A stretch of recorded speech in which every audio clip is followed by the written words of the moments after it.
think we got it. There it is. Can you hear me? I can hear you just fine. Yes. My God. I told you we were going to figure this out in real time. Yeah, technology is the worst, but we get it. It's just complicated. It's just a tool, but it's a very complex tool. It's a bunch of tools stacked on top of each other. And when they all work right, it works really well. Very But true. when it doesn't, if one thing's kind of a miss, then it's kind of just a mess. And then you have the human element. I personally would prefer to do this in person, but it's not possible. At least this is Yeah, the convenience of this is a lot cheaper than a plane ticket and that's true. a 3 day investment. I mean, So eventually I've been like guest spotting a lot in like north and southeast, but I want to get over west starting next year a little bit, but yeah, that'll be a little while. yeah, yeah. So you said you're thinking about coming out this way. Are you from there? I'm originally from Missouri and then I like grew up mostly in Georgia and I've been in Florida like 11 years now. So, Yeah. And what part of Florida are you in? Tampa. Tampa. I was Yeah. actually there out in 2020. Oh yeah. Uh, yeah, I used to follow this podcast uh, very closely, and they would do live shows, and I got to do a tattoo on stage just for Nice. like just funsies. I actually I'm happy I got to tattoo Ryan Long. I don't know if you heard of that guy, but he's like That name sounds familiar. yeah, he's like an up and coming comedian now. I think he Okay. Yeah. I think he was actually on a Rogan or something. I kind of stopped following him. I honestly I didn't really follow him to begin with, but I hit him up randomly for a tattoo, and I was like, "Hey, you're kind of famous, and you're going to be at that Yeah. show. Do you want a tattoo?" Nice. And he was like, yeah, sure. He's like, That's "Sure, cool. yeah." So we just did his podcast name and traditional writing on his arm because he has like tattoos. He looks like a tattooed guy. So I was like, Yeah. I'm gonna shoot my shot. Um, Yeah, you might as well. yeah, you never know what could happen. I was surprised because I hit him up on Twitter and he was just like, sure. I was like, I did not think that would work. uh, Did you like live here previously or you were just like I was over just there here? out for a weekend and I almost died in a strip club and uh, As yeah, it do. I did. I don't even like strip clubs and but we were all going as like a show. It was kind of like the thing that your show goes to strip clubs Right. and because it's just a bunch of dudes attending these. So they're a bunch of pretty nerdy dudes. So it's funny to see the juxtaposition. And then um, uh, I'm someone gave me, I was in the occasion, so someone gave me an Adderall, and then I forgot about the Adderall, and then someone gave me a Molly, and then I forgot that I had taken the Adderall, and then I was doing the meme where you ever see that Squidward meme where you're like you took too much stuff and you're just trying not to die. Yeah, and your eyes are just You're just fucking like, glued oh, open. I was like, my Yeah. heart was sitting there. I was like, I'm gonna die. I'm sitting in the stall, like pretending like I'm shitting in the strip club bathroom. I'm like, okay, I'm just gonna like try to keep my soul inside my body for a minute. Right, just having all the existential crises. Yeah, yes, a lot. Yeah. Um, I don't, I'm a free spirited type of person. Well, I believe in discipline and free spirit at the same time. But Yeah, I I feel was that. like, yeah, I was there. It's not something I do regularly, which it Yeah, that's was not a a every. mistake too.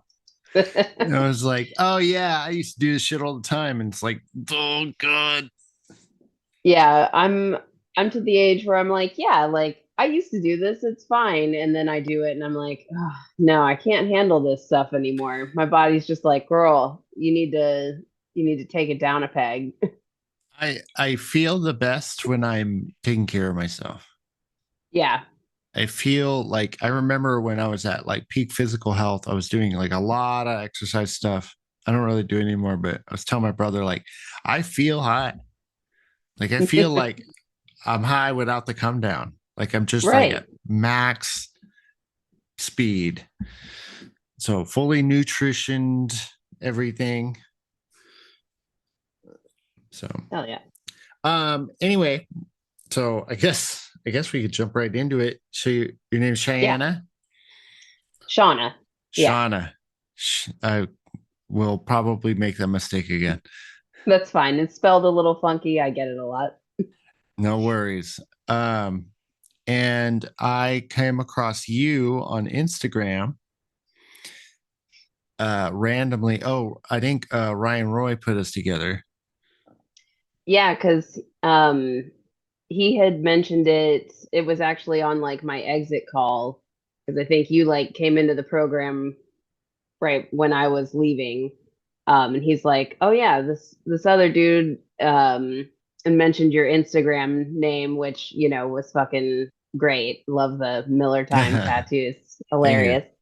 But yeah, he was like, he's doing something similar, so you might want to like reach out or whatever. And that's when I reached out to you, just like um, I also just randomly find people like there's a dude in Oregon that I was also talking to about like tattoo history and stuff like that. So like there's some of us out here. We're just kind of spread up on different parts of the country, you know. Yeah, there's I when I'm pitching what I'm doing, I'm a lot. I tell people, um, as tattooers, we're terrible historians. Yeah, Yeah. as a collective, we've been horrible historians. Yeah, and I think like that's more of my background. I guess um I spent like a decade of my life researching art history and then teaching art history and then got into the tattoo world. So I've been in tattooing 8 years now. So I have kind of the opposite where it's more of that history background than tattooing per se. But even in grad school, when I was like, you know, not even thinking about being a tattooer, I was just like, I still love tattoos and I would really love to research some of these topics. And my um like stubborn older professors were like, that's not real art history. And I'm like, you know, they say that like painting and sculpture is some of the oldest forms of art, and so is tattooing. So I'm like, I'm not understanding where you're saying this isn't part of art history because it literally is, and something that has spanned thousands of years. And I always have loved like researching history because I just feel more closely connected to it the more I find out about it. Like I always like the anecdote of Leonardo da Vinci. He, very well known for his major works and everything, but there's a sketch of his that I found that is just like a profile view of a man's face. And, it's classic Leonardo. It's got the fine, wispy lines, the smoky shading, all that jazz, but his whole face is made of dicks. Hmm. And it was kind of one of those just like, yeah, everybody just like loves drawing dumb dick art at some point, but it's kind of one of those weird connections where you're like, I've done some weird dick art. Leonardo da Vinci did some weird dick art. Like just that fun connection. Because I feel like with history, we tend to like romanticize things and like they were still people, like Michelangelo was a petty bitch for sure. Love that about him. Uh-huh. Yeah. Yeah. And he if you look more into him, you see I don't know a lot about him. I'm sure you know.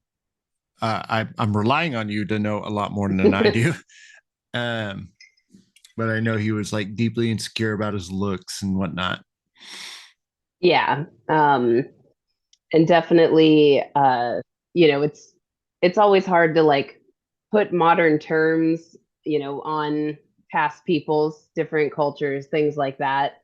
But based on his aesthetics, I think he definitely had a liking for the male body specifically. When you look at his female body, sometimes the boobs are looking in like different directions, and I'm like, he didn't give a shit. Yeah, yeah. Or he portrayed it maybe a little too realistically. Yeah. He And didn't it, stylize it. yeah, didn't make it exactly flattering. Yeah. So you have a background in history first and then tattooing.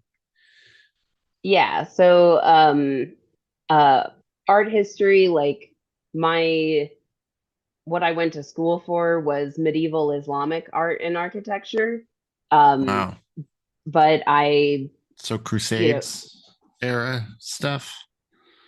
a little bit later, but kind of like starting in the Crusades, it would go, from like the ninth century up until like the end of the Ottoman Empire in the 1700s.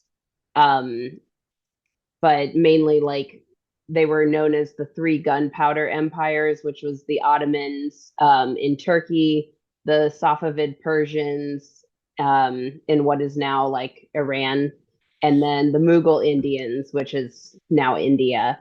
But they were like three major empires that were going on, and like I always found the most interesting things to be these cross cultural interactions. So, for example, like um, Gentile Bellini, who is an incredible Italian Renaissance painter, came to the Ottoman court and painted the Sultan. And they had like these, different interactions, especially with Venice being like a major export and import city. Mostly via economics, you get these interactions, but then you see where these two cultures kind of collide and cross over and like how they how that affects, you know, subsequent events and everything. So that was always super interesting to me. And I find that a lot with like the history of tattooing. Like um, in more modern history, you see where sailors would, go different places. Like that's kind of commonly known Mm. and show off their tattoos, talk about their adventures. But even as far back as 5,000 years ago, people were, doing trade routes between the Austrian and Italian border and getting tattoos at these little stops and, kind of going along their journey. So there's still that kind of similar connection as to like the motivation behind getting the tattoo and like what it signifies and how those cross cultural interactions like affect that one specific person or an entire.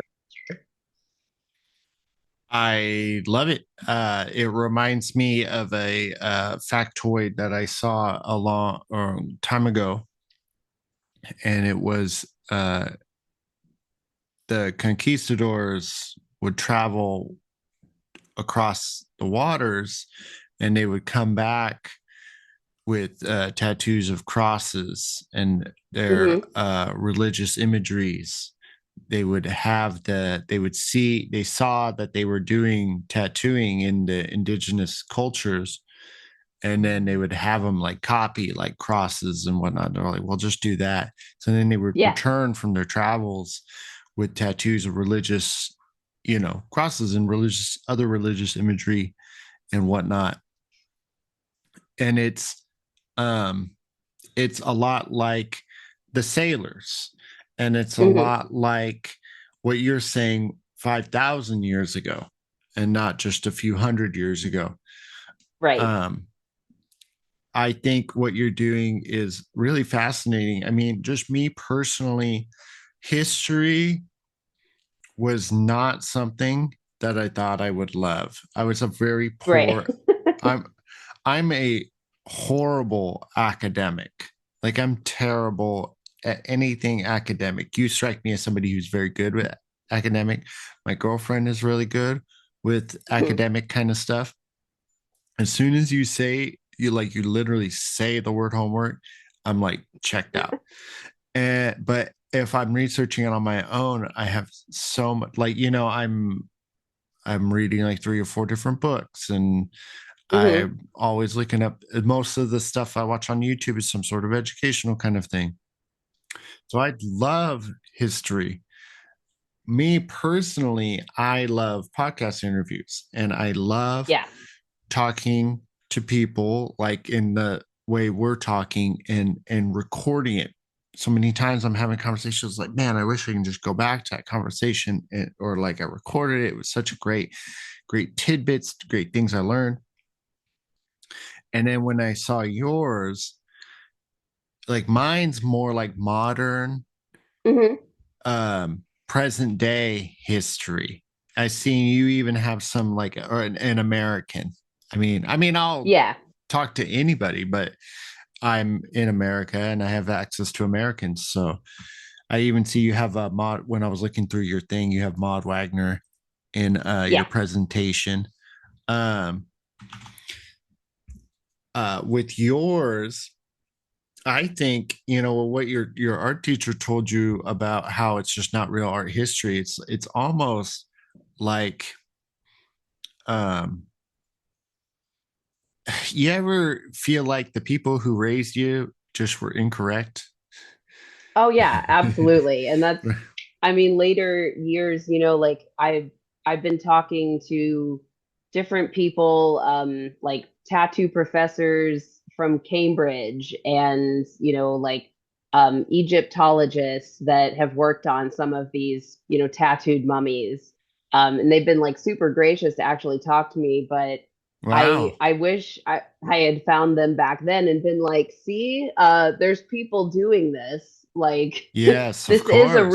a real thing. It is a real art form. And, I like the same people that are telling me things like there was a exhibition created to oppose the Paris Salon in like the 1800s because they were all rejected and they're like, you can't reject us, this is art. So they made up their own exhibition. It's like you're telling me about these historical things of these artists who were rejected and then became like the canon, and then Wow.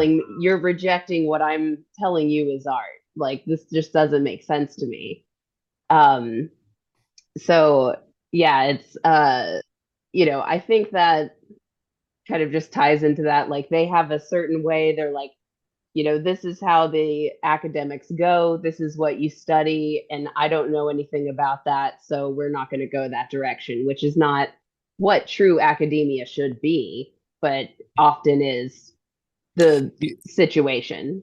Very very upside down world. Yeah. It happens a lot in medicine, it happens a lot in actual scientific literature, and it happens a lot in art, and it happens a lot. I like following the Gobekli Tepe stuff. I Hmm. don't know if you're familiar with I forget his name, but he runs that Netflix special, Graham Hancock.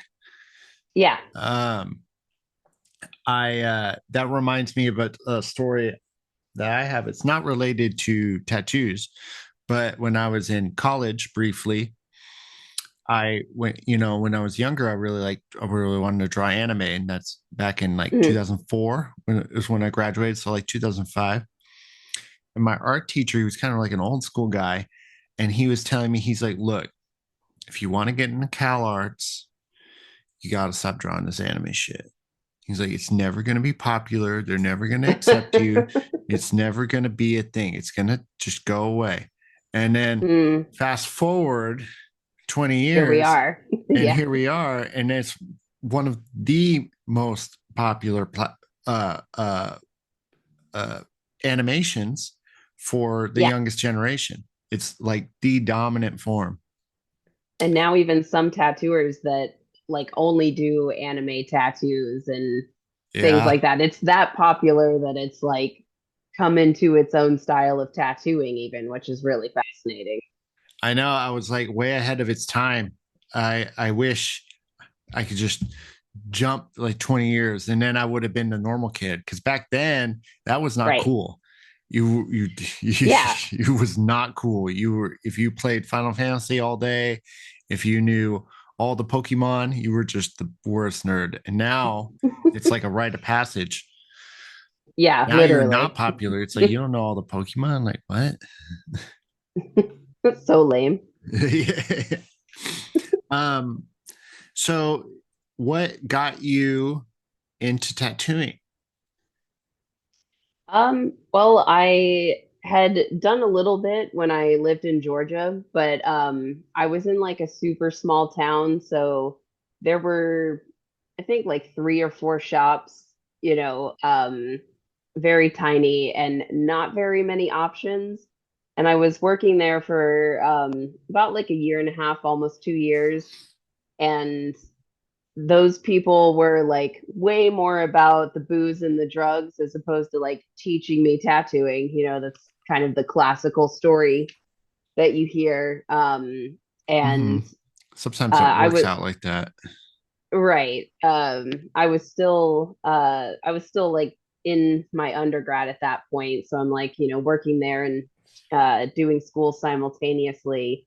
And then I just kind of had, you know, like a light bulb moment where I was like, I'm, you know, putting mostly permanent things on people. Like I really want to know what I'm doing because I enjoy this, but just something in me, I was like, I know that I'm not getting what I need for this from this place.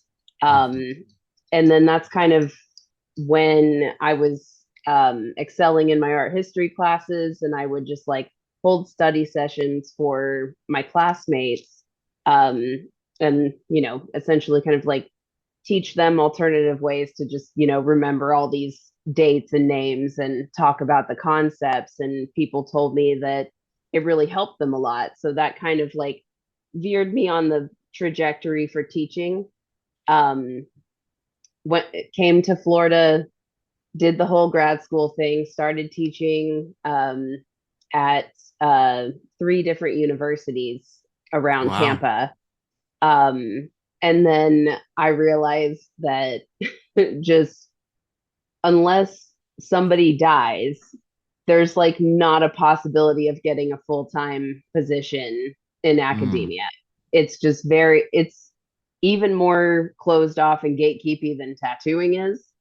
Um, and I had met um, my old mentor just like to get tattooed and kind of like talked it over with him and was like, I'd really like to get back into this because teaching, I love it, but nobody can survive off of $10,000 a year.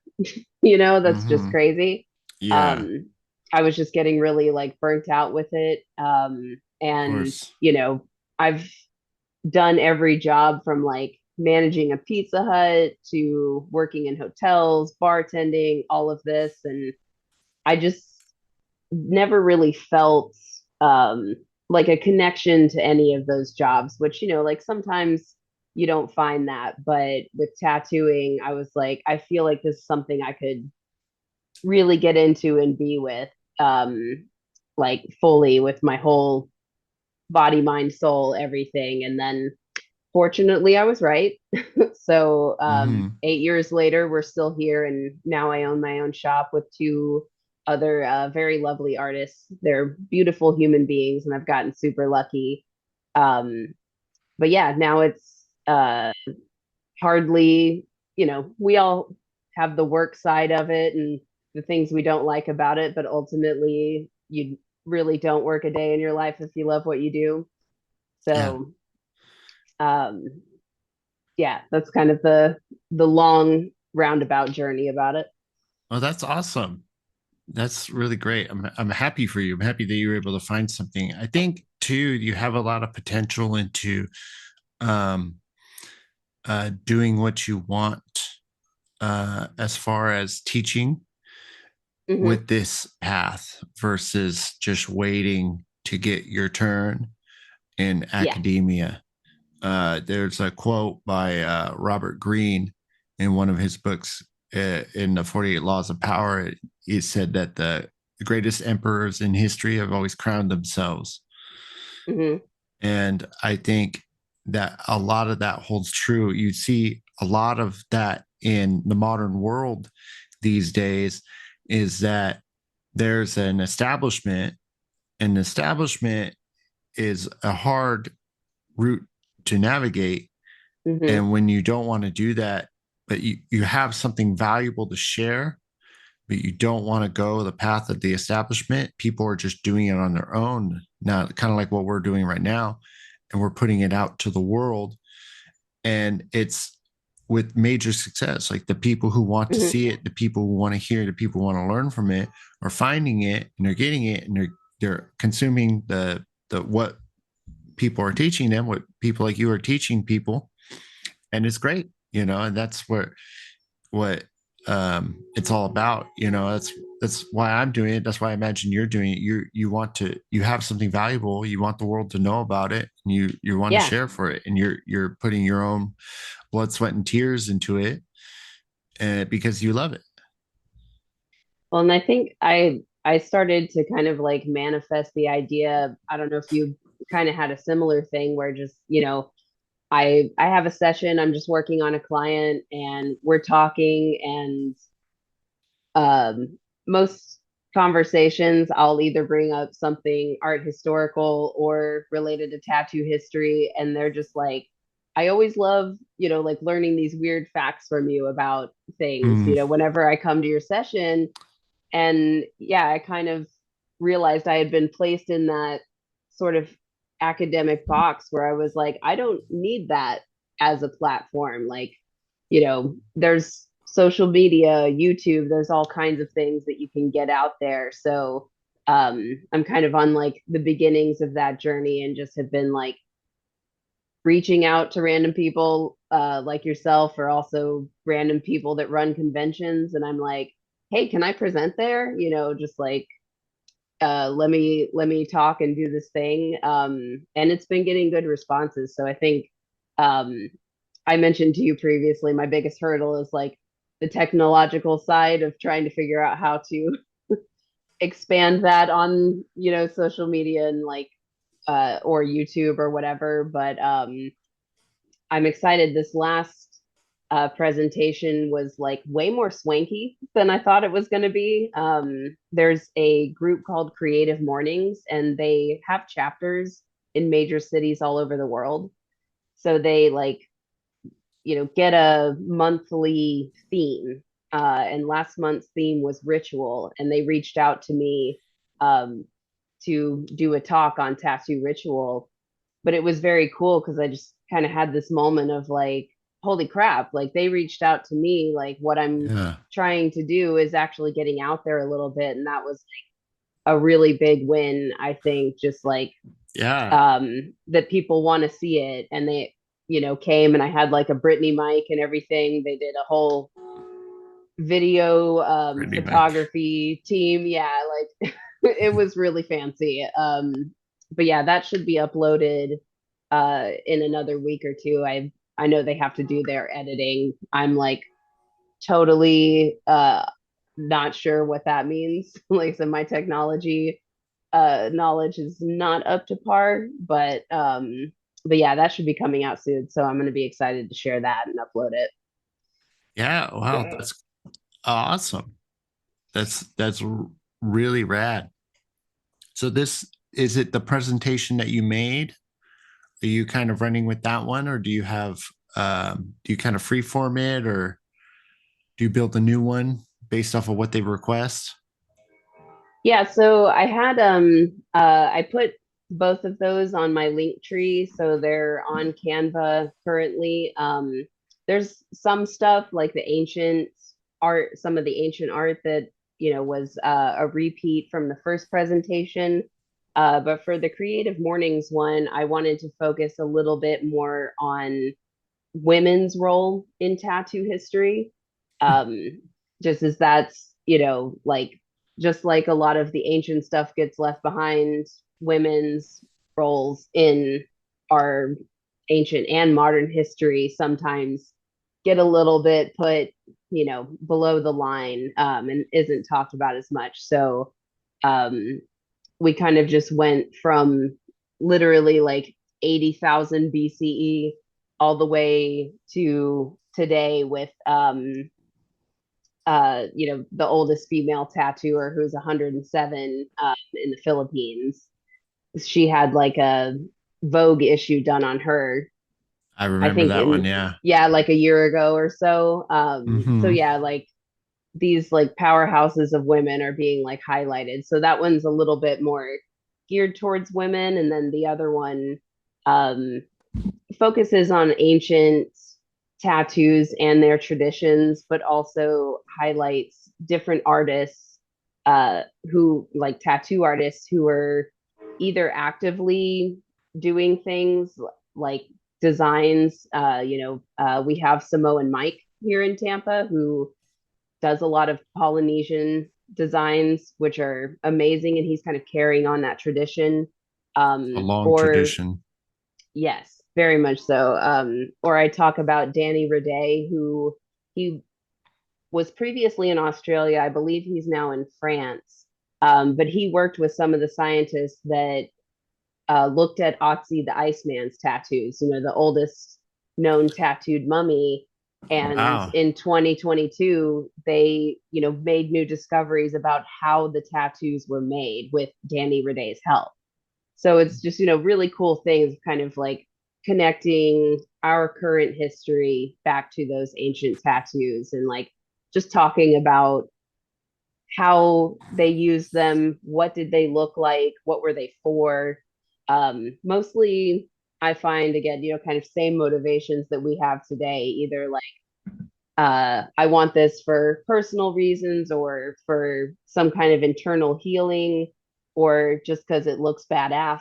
That's uh, reasons just kind of traverse time for tattoos, I find. Yeah, yeah. In much the same way I look about money, I always look at tattoos from history. There's really just not a lot of information on it. And it's not like as well delved into like the Roman Empire or Yeah. Greece or the World Wars or anything like that. Uh, and I always think like, what did they use this for? Hmm. I like to collect old coins whenever possible. I don't have a big collection, but and I will hold it in my hand like a Roman denarius and I'll be like, man, this was Yeah. used to buy, food at some point. And I wonder about the tattoos because, you know, uh back then, more so than now, the I would say good like 80 to 85% of tattoos that are gotten mean something.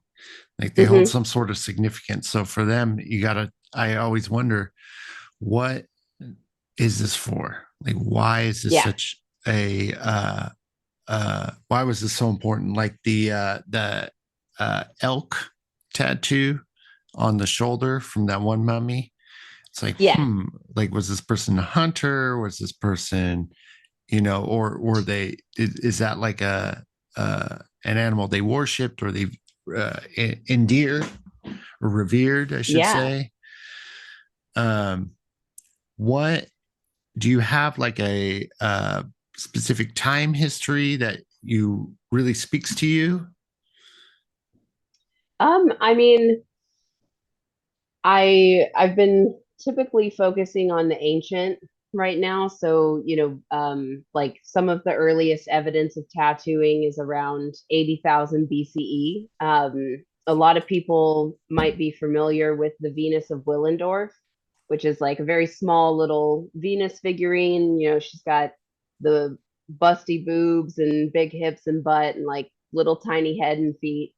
Ah, But that one is like really popular in art history in general. But there's an even older one that's the Venus of Holly Fells, and she has all of these striations, these marks along her arms, stomach, and then like her thighs and everything. And you know, some shitty dude archaeologist back in the day was like, "Oh yeah, that must be excessive body hair." And what? yeah, that was like the prevailing theory. But with discoveries of mummies like Otzi and looking at some of these other contexts, they now believe that that's representations of tattoos. So, we know at the very least tattooing is 5,000 years old because of Otzi. But then you take a look at how his tattoos were made. He has 61 tattoos, and they're in 19 different groupings. They're located all over the body, and most of them are along like acupuncture meridian points. So, they were already making a practice that they know how to manipulate the tools. They know what to do as far as, uh, creating soot or, making the ink, fashioning the tools out of bone or whatever it may be, and then implanting the ink into the skin as a way to heal or like help heal the ailments of this person. So he wasn't the first one, to have these tattoos. This was already an established practice. So even though we know that that's super old, until we, kind of get the golden goose of evidence, which is usually a body that has these tattoos, you know, we can only imagine how old tattooing actually is. But it's really like I've been really drawn to the ancient world mostly because of just the drive, like again, why would we do this as human beings? And not just as human beings, but think about um or I always kind of like have a fun comparison in my mind where we have Ybor City here in Tampa, and it's like a main strip on 7th, and you'll see like a pack of people and they're partying, having a good time. They see a tattoo shop and they're like, yeah, let's get a tat to like, do this thing. And I kind of go back like 80,000 years and think about this pack of nomadic people who Wow. had maybe like similar motivations. They're wanting to commemorate something or they're wanting to use it for healing or whatever it may be. Um, but just the drive for humans to be tattooed is embedded so deeply in our whole being. Um, so really kind of like focusing on that has been my main thing. But I've been in a couple of different ancient worlds, um, mostly the Egyptians, Neolithic cultures, the Greeks, and Scythians, Pazarics. Um, did a little bit on Polynesian and kind of like the crossover in the 1700s where Captain Cook like went to Tahiti, brought back a person, and he helped develop our modern word tattoo. I also Mm, just love etymology, where words come from. So that's kind of how I yeah. got on that. But next, I'd really like to dive into medieval tattooing, because I feel like, there's a bit of a dissonance with the ancient world. But as far as my knowledge, it is commonly understood that there was no tattooing in the medieval period. But that's really interesting to me, where it's like very prevalent in different cultures all over the world in ancient times.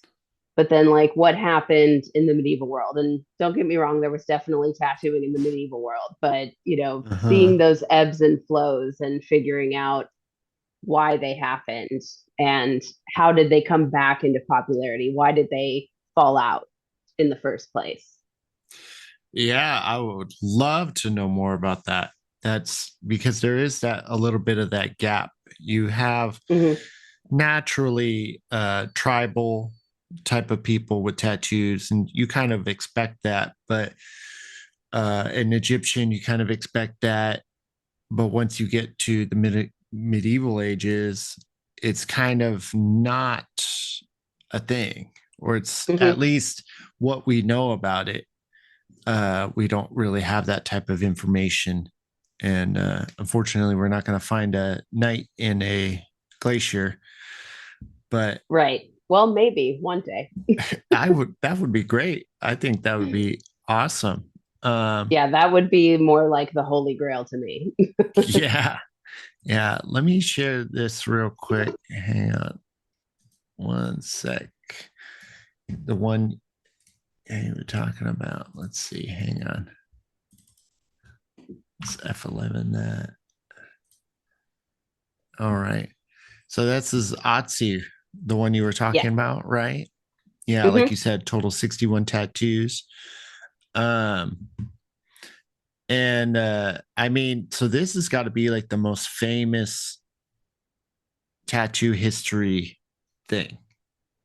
Yeah, Uh, it's one of the most popular, and I think also he's been in the news, since he was discovered, which actually was in the early 90s, by some hikers, who just mm, kind of stumbled stumbled across him, and they kind of took care with the excavations, but luckily he wasn't damaged too much. And in the past few years, from like 2019 to now, he's been in the news more frequently. Like I said, in 2022 with Danny Rede and that study, which is on one of these slides somewhere, where they're looking at how how the process was actually done. Because initially they thought that Otzi's tattoos were made by the slice method. So you would just take, like a sharp piece of obsidian or something like that, slice the skin,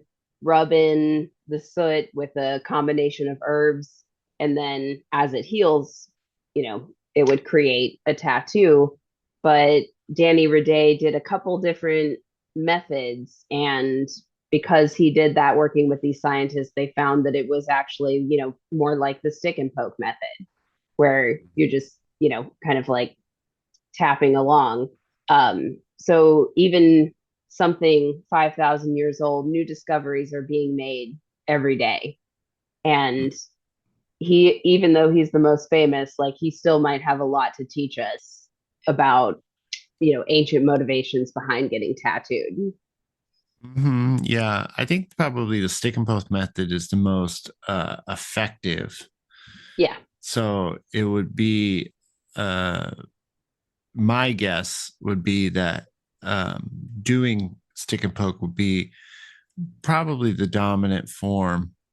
Looking at these right now, you see a lot of reoccurring themes like the horizontal lines, a Hmm. lot of three lines, and a couple four, a few four, and then some crosses. So lines seem Hmm. to be, um, I mean, it just shows you that even back then your line work is really important. Uh, Yeah, it definitely does. do you have any idea what any of these like represent? So that's still somewhat of a mystery, I mean, like they theorize that the because of the location on them, you can see, a lot of them at major joints. Somebody like Otzi, who would have been nomadic, moving around all the time. I mean, I'm 36, and like it's hard to get out of bed sometimes if I don't stretch a little bit first. Like, those certain joints start to go as you get older. So these tattoos would have been made to remedy that. But um, that's something that fascinates me, because why the lines? And then why diverge to do like a plus sign motif? Like, what does that mean as opposed to three parallel lines? Mm, So there's not much known about the aesthetics of it. Whereas, you look at ancient Egypt, and in Gebelian, there was mummies found from the pre-dynastic period, but they're much more pictorial. You can see a semblance of an animal with horns. You can see a crook on the shoulder, which is a symbol of kingship. So, um, yeah, like those are much less abstract, or just like basic geometric. So it's a little bit easier, I think, to, kind of be like, yeah, like this was based on placement and what's being represented. They're trying to show power. authority, social status, things like that, Yeah. as opposed to Otzi, where most of his would have been hidden. They weren't, like very obvious. Um, so Yeah. is the line, or are the lines also like, were they made at the same time?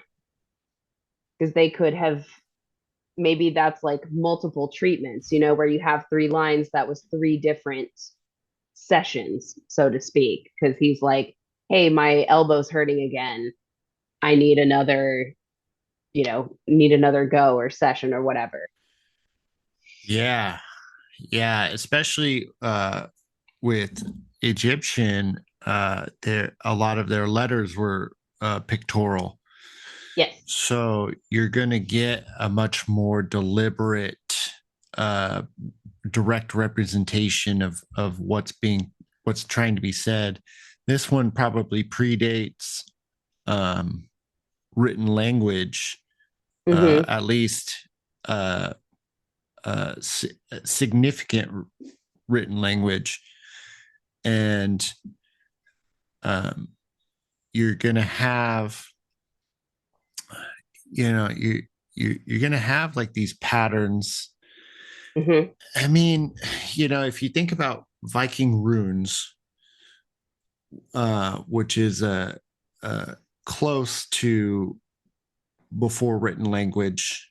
Yeah. They're that's kind of like on the verge of written language, and they had some pretty um, basic in a way like foundational images, not too complex, um, very fundamental based, and a lot of crosses and lines with them or intersecting Mm-hmm. images.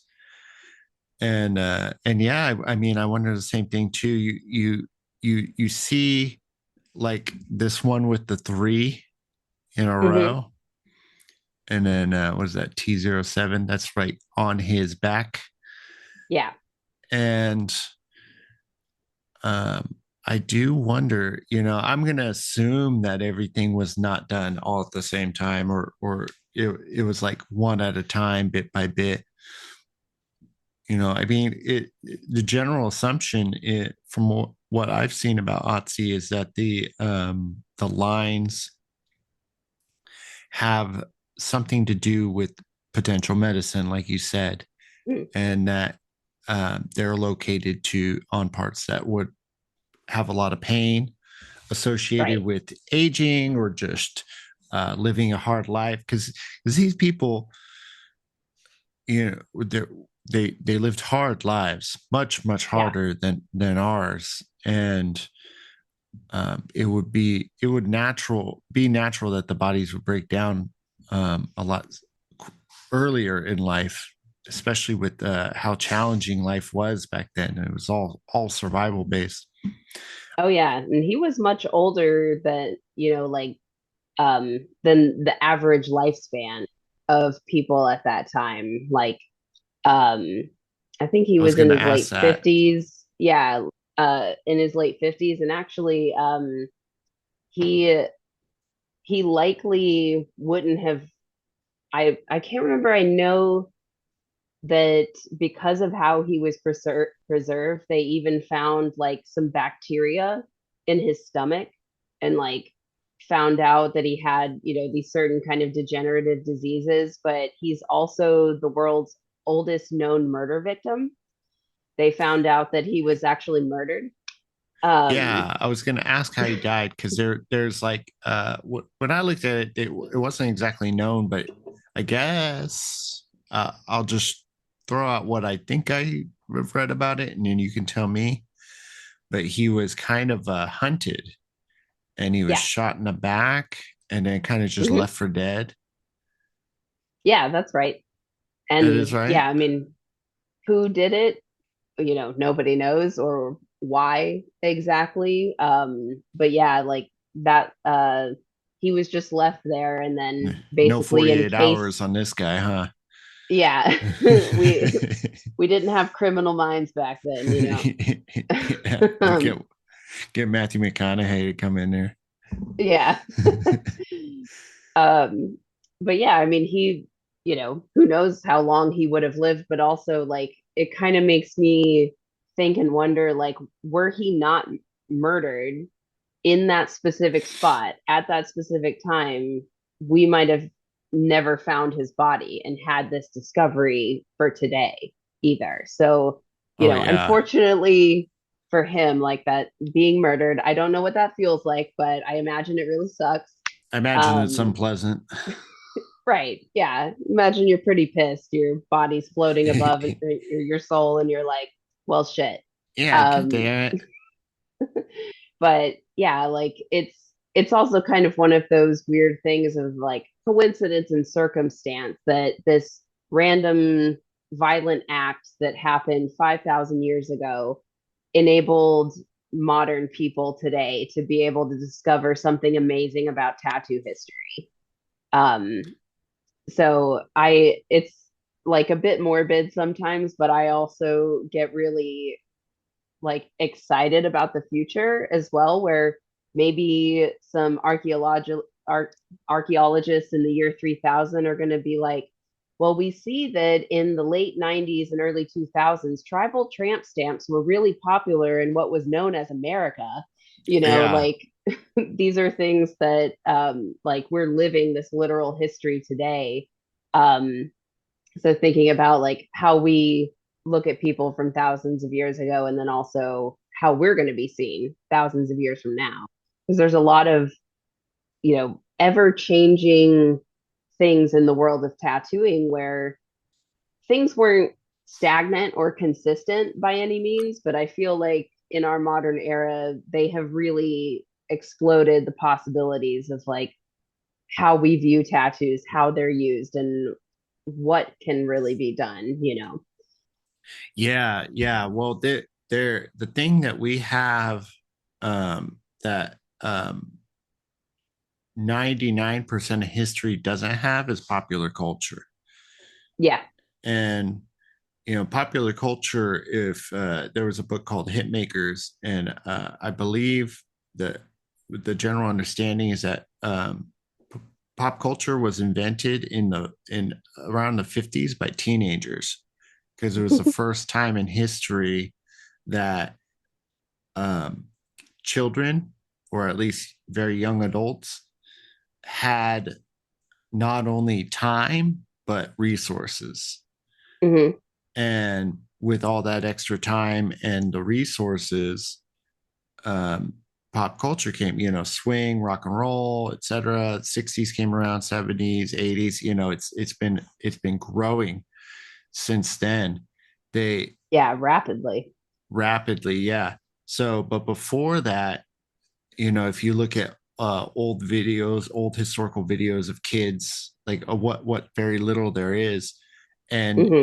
accounts of them, childhood as we know it today just did not exist before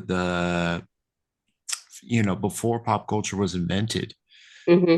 Now children is like a market that of business, but back then a lot of times kids will work. It would just make Oh kids yeah. work. And I'm imagining that these kind of tribes, that there was no Pokemon and Teenage Mutant Ninja Turtles to keep the kids occupied. Right. So what, the things we get now, you know you imagine in uh, another 2,000 years, and they like you were saying, they pull up a mummified body, and the guy's got a full hentai back piece. Yeah. And they're like, what does this mean? He's got a whole bodysuit and of just silly memes. Right. And they're sitting there, they're like, what does this mean? They got like the dog on fire meme, and they're like, Yeah. they're trying to figure it out. They're like, God, what are these symbols? I can't imagine if they'd pull up the Hawk Tui Oh tattoos God. 3,000 years from Yeah. now. That's like, sorry guys, we're embarrassing. Don't worry about it. Yeah. They had a huge emphasis on women. on Haktua women. Yeah. So uh, this here is your presentation and tattooing Renaissance. How long did it take you to kind of put this one together? This first one, I think it probably took me about like 8 months to a year just to really refine. Oh, Um, just because like especially I used to get like this when I was teaching as well, because I'd go from doing a whole semester on ancient Near Eastern art and then moving to like Art 101 where I have to condense that into one day in an hour and like 15 minutes. And it's always for me like really hard to decide, well, what do you talk about? What do you highlight? You know, where where in the world do you want to go and what do you want to show? Um, so this took me a little bit longer to like put together and refine. And I will say that I had some ADHD spells where I'd just be like, I'm not going to think about this for a few weeks and then mm, come back to it. But then I did the first presentation. See, it was in May of this year. So I kind of I had contacted uh, the Palm Beach County Convention to do it there, and they accepted. So kind of gave me a deadline as well of like, okay, like it's pretty much refined, but I also need to figure out like you have to pay attention who is your audience as well. mm, At conventions the audience is going to be different from like the presentation I did at Creative Mornings, where instead of being mostly tattooers or um, people that are tattoo collectors, I'm talking to just like the general public. um, mm-hmm. so this first presentation as well kind of goes through a little bit in the beginning of what tattoo and art history can give you as an artist. Mm, Um, I always in school used to, like we had the art history circle and then you had the studio circle. And I'd hear yeah, studio people constantly being like, I don't really like art history doesn't really like concern me, I don't want to be like inhibited by the past. But I'm like, okay, well, if you put a urinal on a pedestal, like you're gonna look like an idiot because Duchamp already did it. So it's yeah. kind of that idea of like learning where we've been to be able to know where we're going is something that I've always found really important. So the first piece of this kind of highlights that, and then also has like um, a fun little tidbit that I talk about Michelangelo. It's just like one of my favorite anecdotes in art history, and then kind of like moves on into a little bit of visual analysis, and then dives into like the actual tattoo history from the ancient worlds. Yeah. Uh-huh. Yeah. So we see here you have what can it do for you? You have um some Renaissance style Mm-hmm. paintings, and then you get to the visual analysis. And you I like it how it starts because it really breaks down um it very simply. I mean, Mm-hmm. you want it like that. You don't want to get into the real complicated stuff right away. You're presenting this to people Right. who you got to sell it to them. They have no idea why they're Yeah. there, and then the movie starts, and you're like, all right, well, all right, what's essentially you did great because the payoff. No one wants to start watching something without understanding what the payoff is going to be in the end. uh, what am I getting myself into? Um, and one of the things here, what is the fig leaf campaign? Uh, So if you go back to the previous slide, like I said, this is one of my favorite anecdotes in all of art history. But Michelangelo was commissioned to paint the Last Judgment in the Sistine Chapel about 20 years after he painted the ceiling. So he's already, very well established, very famous, and he's asked to paint this wall. So he starts painting it, and Biagio de Cassena was the Pope's master of ceremonies, and he just kind of went in an uproar about how Michelangelo just put nudes all over the wall. And he's like, say, this is imagery that's fit only for a tavern and not the holiest of places, and was just talking mad shit. So Mm-hmm. Michelangelo was like, I'm not gonna put up with this. So um in the slide with the fig leaf campaign, you can see the Pope's master of ceremonies is represented as a jackass. He's got, the buck teeth with the big ears, and there's a giant serpent wrapping around him and biting his jaw. Yeah, that So looks like an this unpleasant day right there. When I saw that in a chapter, I was like, "Ooh, so this is the only figure that Michelangelo purposefully covered, or like quote unquote censored.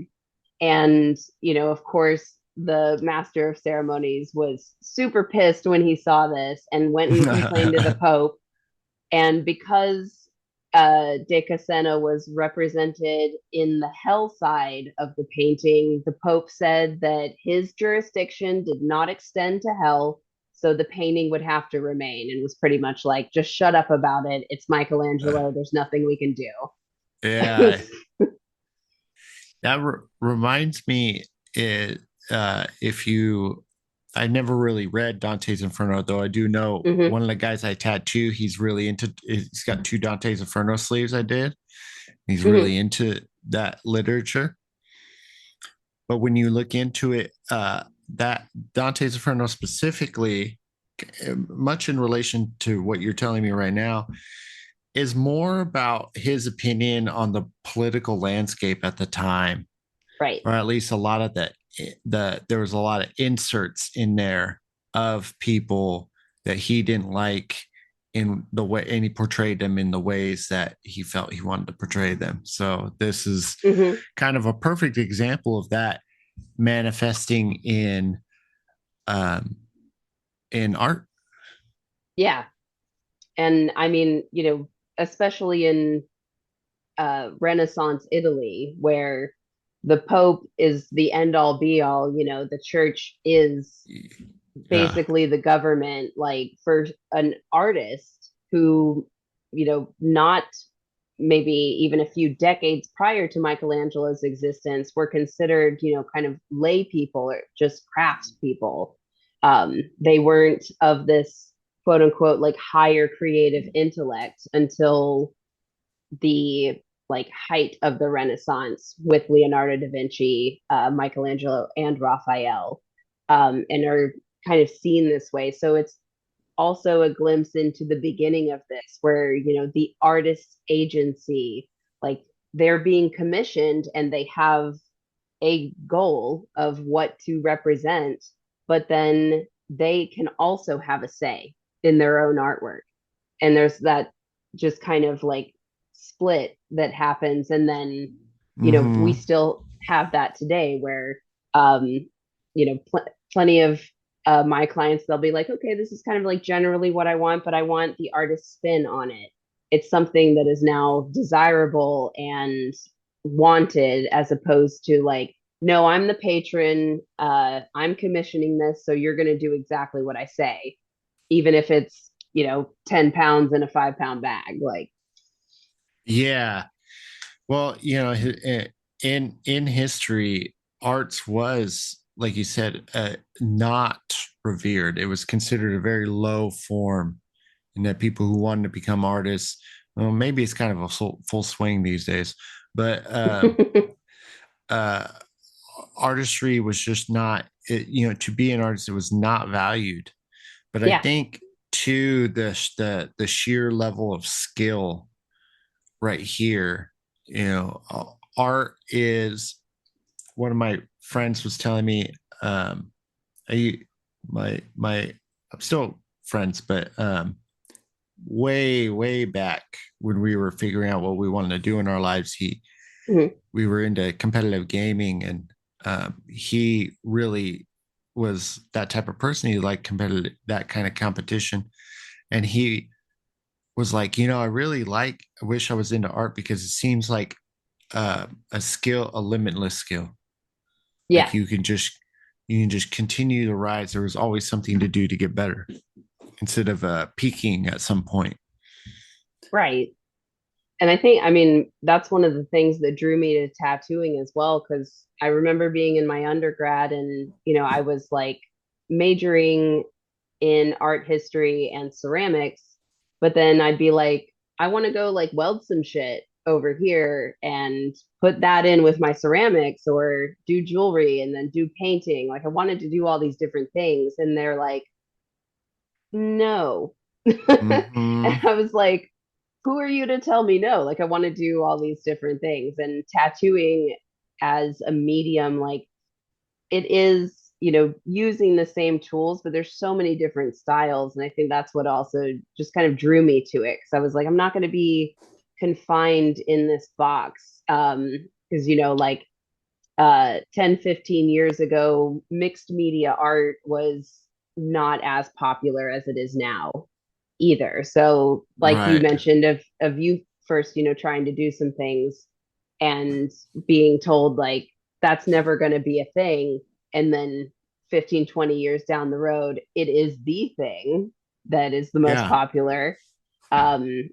So yeah, I feel like tattooing at least kind of affords that opportunity where um, you can always have this ever evolving, ever changing style if you choose, or you can just kind of like do one thing for a long time and switch it up very rarely. It's really catered to the person's just individual, how they want to exist in the artistic world.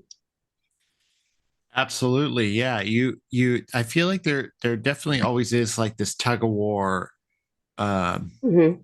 and I deal with that a lot in the tattoo world as well, but it's like um, a tug of war between what you should do and what you want to do, because especially as creatives, Mm-hmm. we have a diverse set of interests, and we tend to want to do multiple different things. Like one day it's going to be where I'm going to be into that, and one day and then maybe one day tomorrow I'm going to want to go to Michael's and grab a bunch of random stuff and try out this crazy idea I've been thinking about. Right. And you have a lot of people who have like a very specific ideal on how things should be. And I it, it it's tough. It's tough for me to say this because I personally have dealt with this a lot. But then Mm-hmm. there's the part where what works and it works well, and then what it's experimental. Most of the time, experiments fail, but then there's that one, you know, Mm-hmm. that one that just like rockets it out and blossoms into this brand new thing. So um it's you know it's weird. It's weird. It's just with you telling me that, there's always it's I could see both sides, but I am Yeah. definitely on the side of I'm definitely very forward thinking. I'm definitely like the new. I like to see things get pushed to the limits uh Right. on what's beyond the norm. I don't like normal. If something gets popular, I usually just get I'm like, I don't really like it anymore.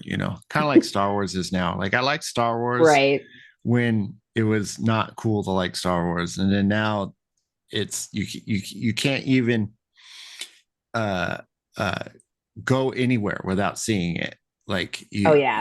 and everything's on Star Wars toothbrush, Star Wars trash can, Star Wars lunch bags. It's like, okay, I've had enough. I liked it I when it mean, was my thing. right. I mean, I'm not gonna lie, I still haven't seen Breaking Bad because yeah, I'm one of those when everybody's watching a thing and they're like, it's so cool, you would love this. I'm like, you don't know me. Like, and Yeah, I'm sure I would love it, but like I'll check it out on my own time. I feel you on that, and that is actually a really good show. But I got in Yeah, early. I got in on the first season, so I felt like same thing with Game of Thrones. Like I got in on the first season, like when it aired, and right. it Like you but got to get in right at the beginning or just way later. yeah, yeah. Well, and then like I was talking to my girlfriend, and she had seen the first one, and then the House of Dragons came later. Yeah. I was like, "You haven't seen House of Dragons?" She's like, "No, I just didn't."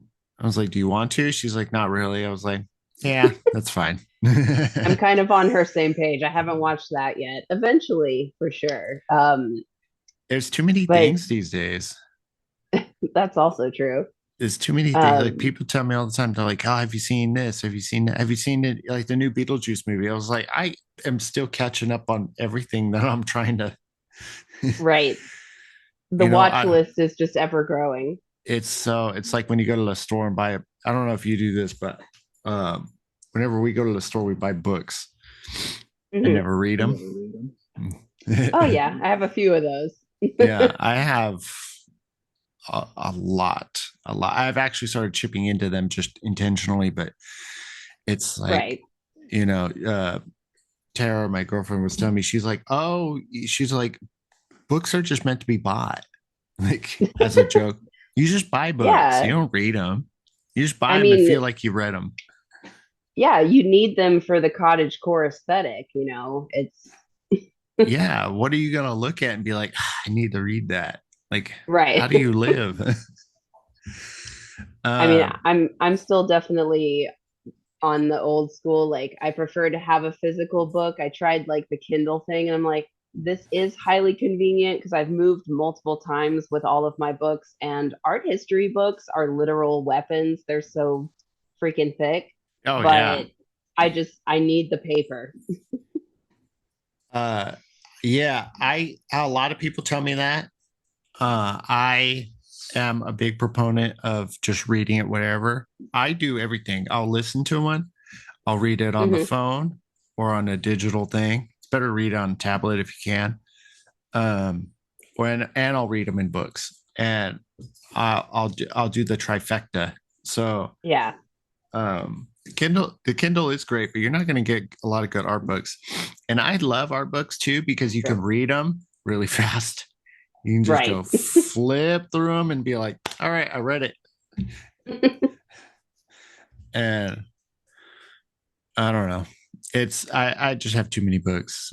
I know I have too many books. I have like two bookshelves filled, and then some are just scattered around everywhere. There's some I'm literally looking at right now on top of the Yeah. sketchbooks that are I've got a just, pile in my coffin currently. yes, exactly. Um, I wanted to ask you a little bit. So the visual analysis, Mhm. I like what you did here, but what was your um, goals into this? This one's got an eye over it. Is this not to be shown? I mean, that can be shown. That one is like interchangeable depending on the convention I was speaking at.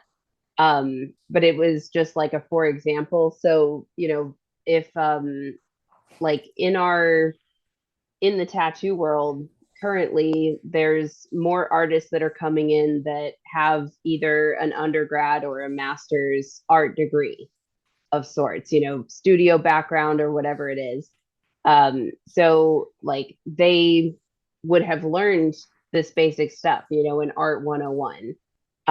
But some people who are, forgive me, but probably a little bit more intelligent and didn't go to college and get mass amounts of student debt, they might have an inkling of these things, but it's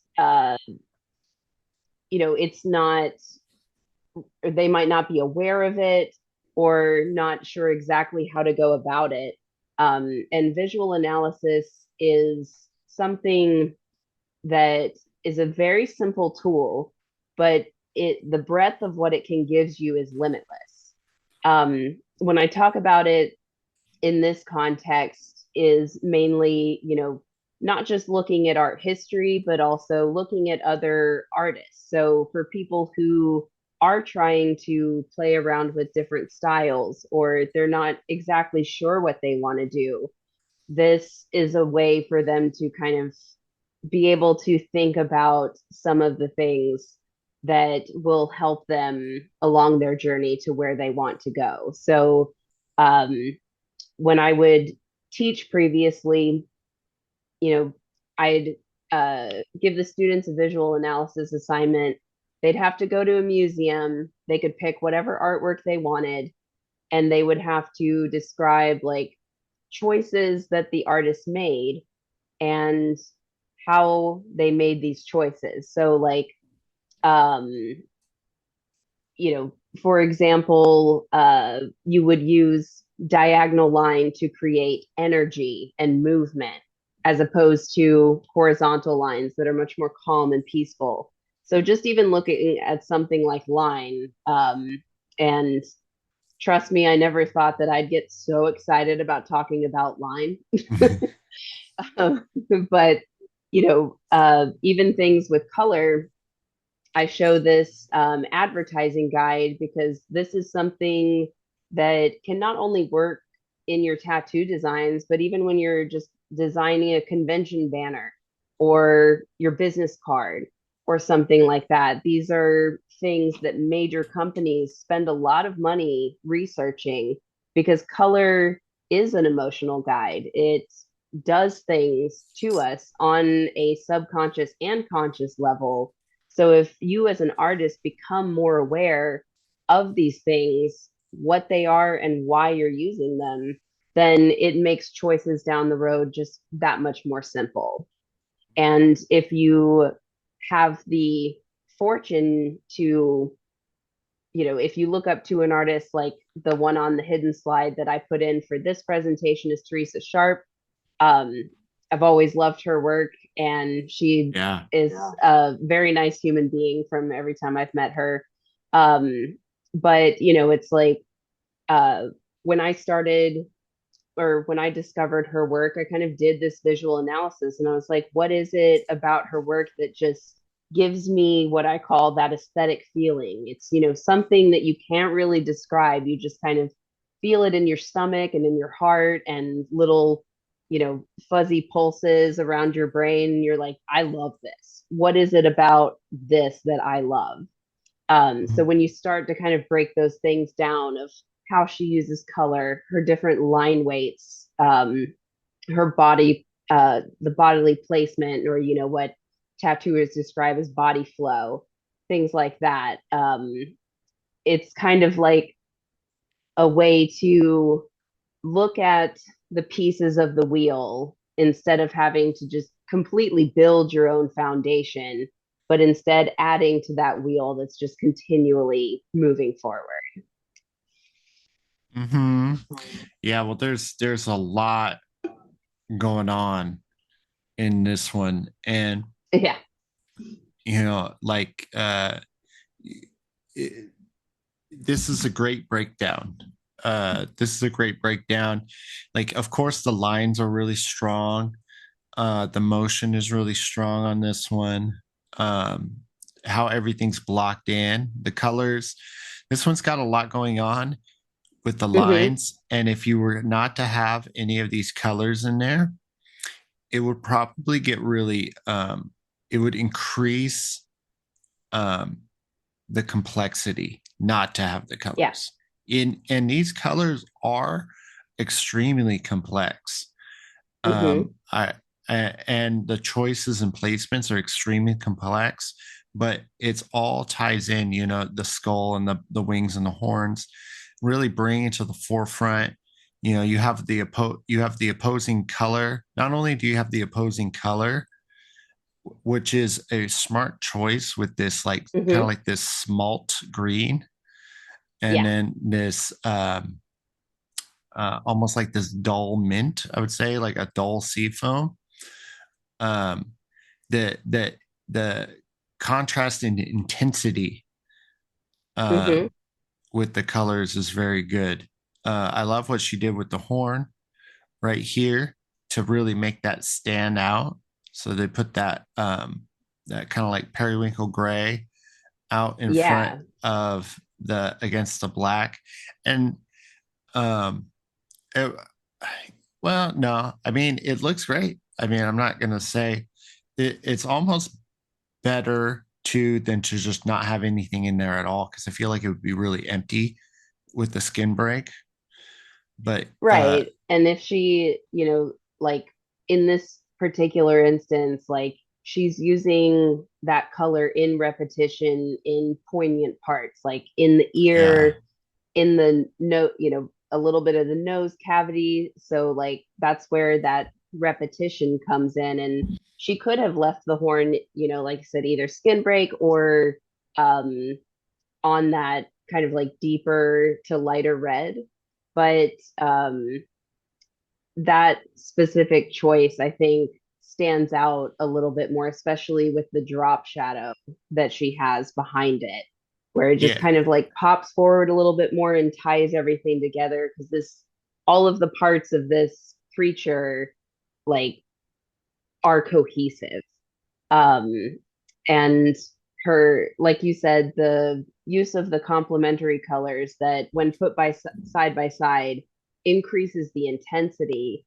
Um, this is something that I've been playing around with a lot as well because, on Procreate, you have the fun tool where you can look at whatever the complementary or tertiary colors are on the wheel, which is really helpful. But I find this particularly poignant in the use of tattooing because everybody's skin is different. We don't have, we're not all like perfect cylinders.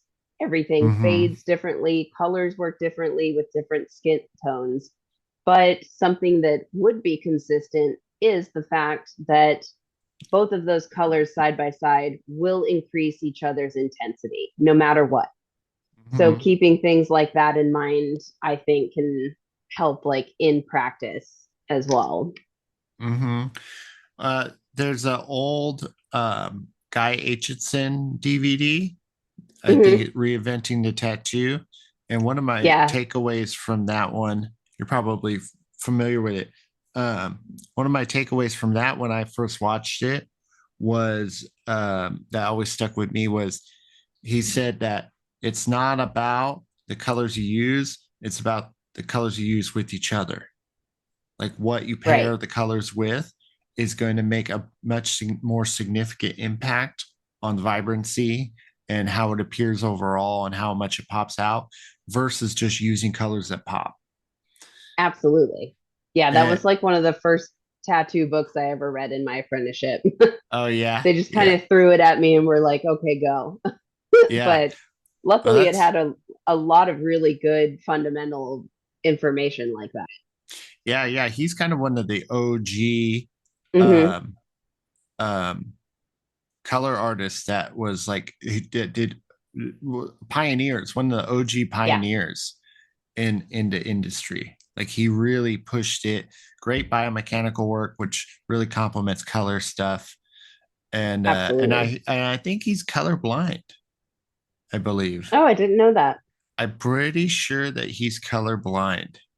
Hmm. I could be wrong, but that might have just been word on the street at the time. But I'm pretty sure, yeah, that and I've heard about that before. That um, sometimes people who are colorblind and are artists are amazing with color because they're Right. not uh they're focusing on the values more than the actual they take like a different approach to it instead of just being like, well, I Right. like this color and I like this color, which is how I pick colors. I Yeah, same. that's why I try to stick with just doing black as much as I can. um I'm not great with colors, or at least not as great as I wish I was. Um, Well, and I feel like that, like what you said, looking at it in that different way, like In my earlier years, I would try to use, anywhere from 4 to 7 different colors to create this crazy shift in this small area. And then, later realizing like you don't necessarily need to do that. Yeah. But I got kind of like inhibited and overwhelmed by the fact that, whatever site I have, I can see a wide range of colors. So I get like really excited and I'm like, I want to use all of these rather than thinking about like, is this what is best for the actual tattoo and the design overall? So yeah, kind of not having that in the way feels like it would have been much easier. But now I'm finally to that point where I'm like, okay, let's tone that down. I use maybe 2 to 3 colors, when I'm doing like major tonal shifts. And that's something that Teresa Sharp does in here too, where she is using a significant amount of colors, but then like all of the greens, there's, 2, 3 tones in there. Yes. Yes, very much so. Yeah, I mean, I the first color I watched the Nico color DVD when Mm-hmm. way back in the day, and I was like, oh, I could do that, and I was like, I can do this. And my problem is that I don't know if you guys have a van, tattoo supplier, a traveling tattoo supplier. Yeah, we do. Well, A yeah, couple. the van guy would come in, and I would look at all the colors and be like, oh, I want this one, I want this one, I want this one, I want Yep. this one, and then somehow be like, let's see if I can use these all in my next tattoo, and then it goes Yep. horribly wrong, or most of them just end up like just sitting there and not being used. It's like, oh, I poured all these colors out for no reason. I don't even know how Oh many yeah. colors I bought that I never used. Like Same. just little 1 ounce ones. Um, I like uh this. What was the purpose of putting this in here? So this is a fun little thing, talking about artists on their journey and, I'm certainly guilty of this where, I'm in a certain place and I think I should be somewhere else.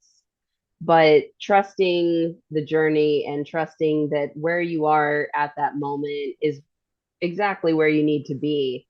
Um, in this instance, I asked the audience to guess what artist they think created each of these. And Mm, get a couple different things like Picasso, Salvador Dali, a couple of other, Van Gogh was one, but all three of these paintings were made by Salvador Dali. wow. So this I really love because, when you think of Salvador Dali, people usually immediately go to the height of his surrealism career with the melting clocks. 100, exactly what I was thinking. Yeah.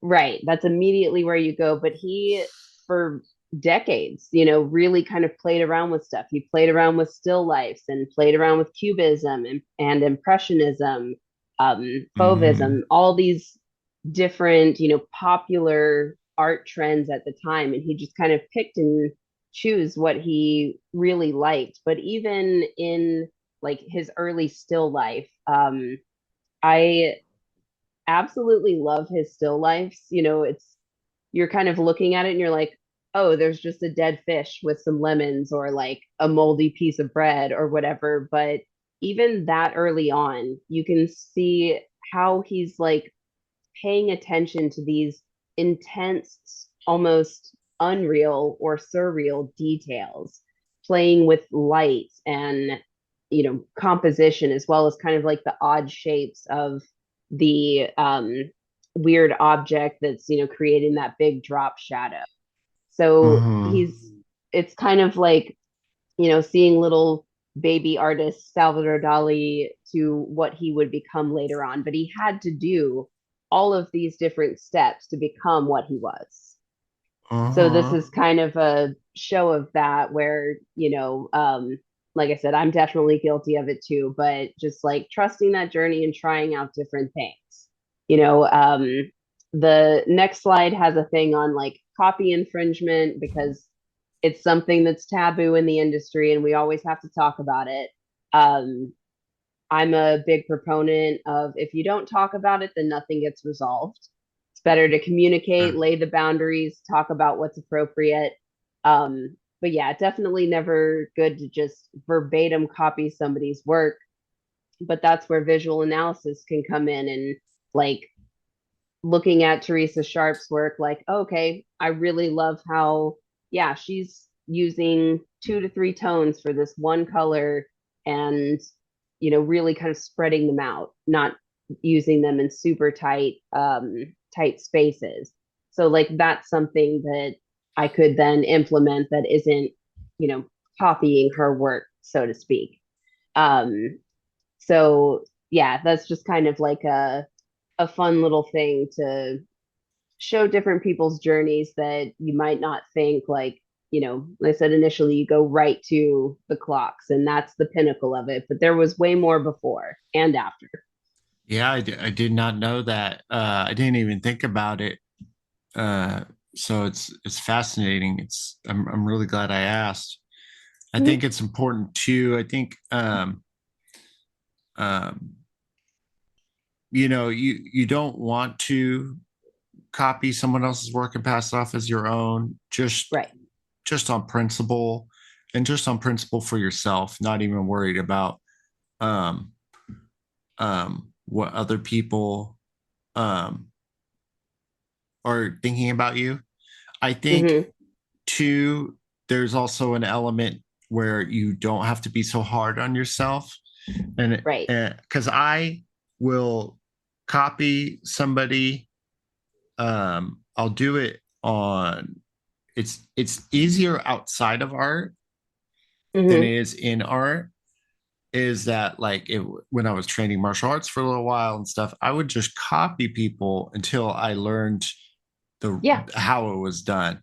So I think uh, I think there's people out there, and then for my younger self, is that it is okay to copy something with the intent of learning from it Right. with that focus in mind. I mean, even I've heard that masters or before the internet and whatnot, people would take canvases to museums and try to copy Yeah. paintings.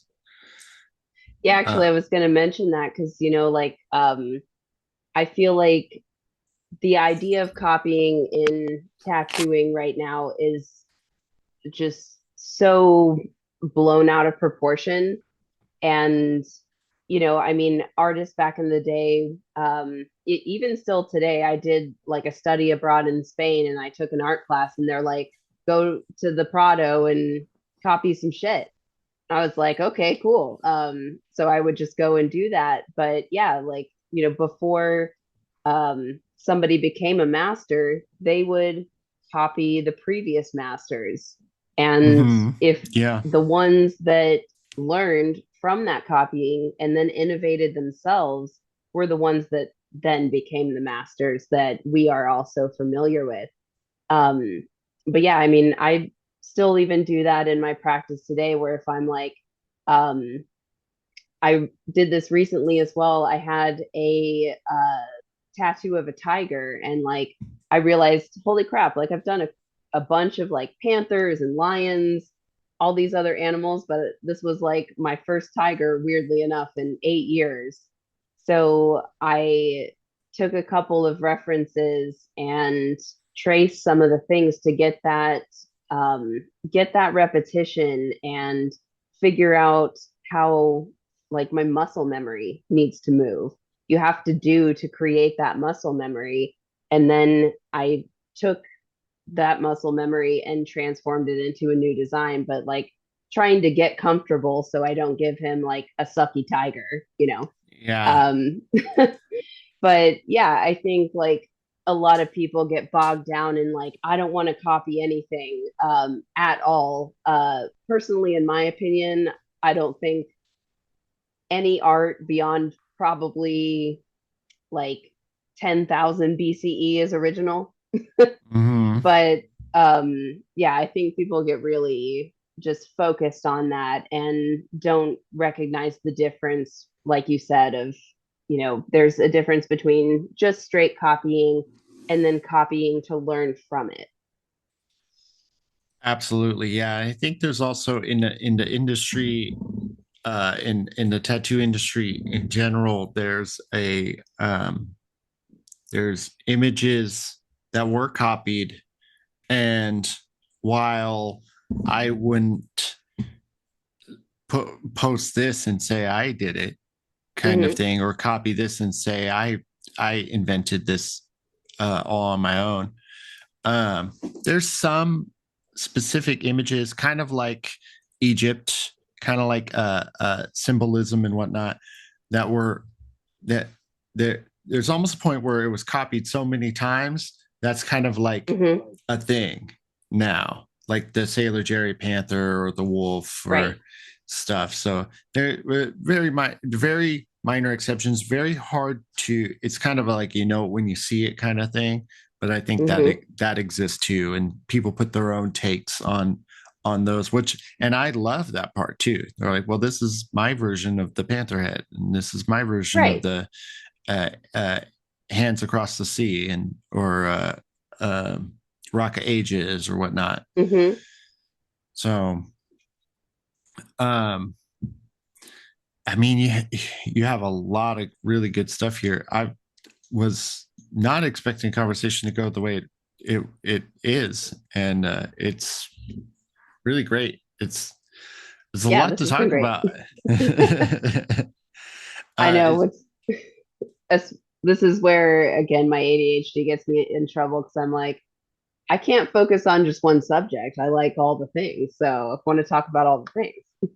well, that's good. Yeah, no, that's definitely, this is that Venus of Fells, Holy Yeah, Venus Fells, of Hollyfels.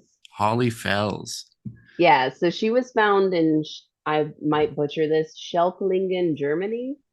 Um, and like Venus figurines were a type of Paleolithic art that were found all over ancient Europe, and other cultures. They're, each like slightly different, but um, throughout most of them, there's an emphasis on like, the things that represent birth and life, reproductive organs, specifically of women.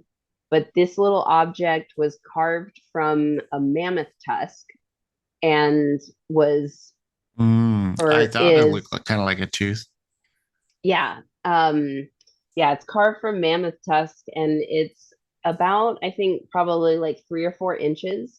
So, a lot of these figurines aren't Wow. this like monumental sculpture. They're something that are like personal, like a little talisman that could be carried with you.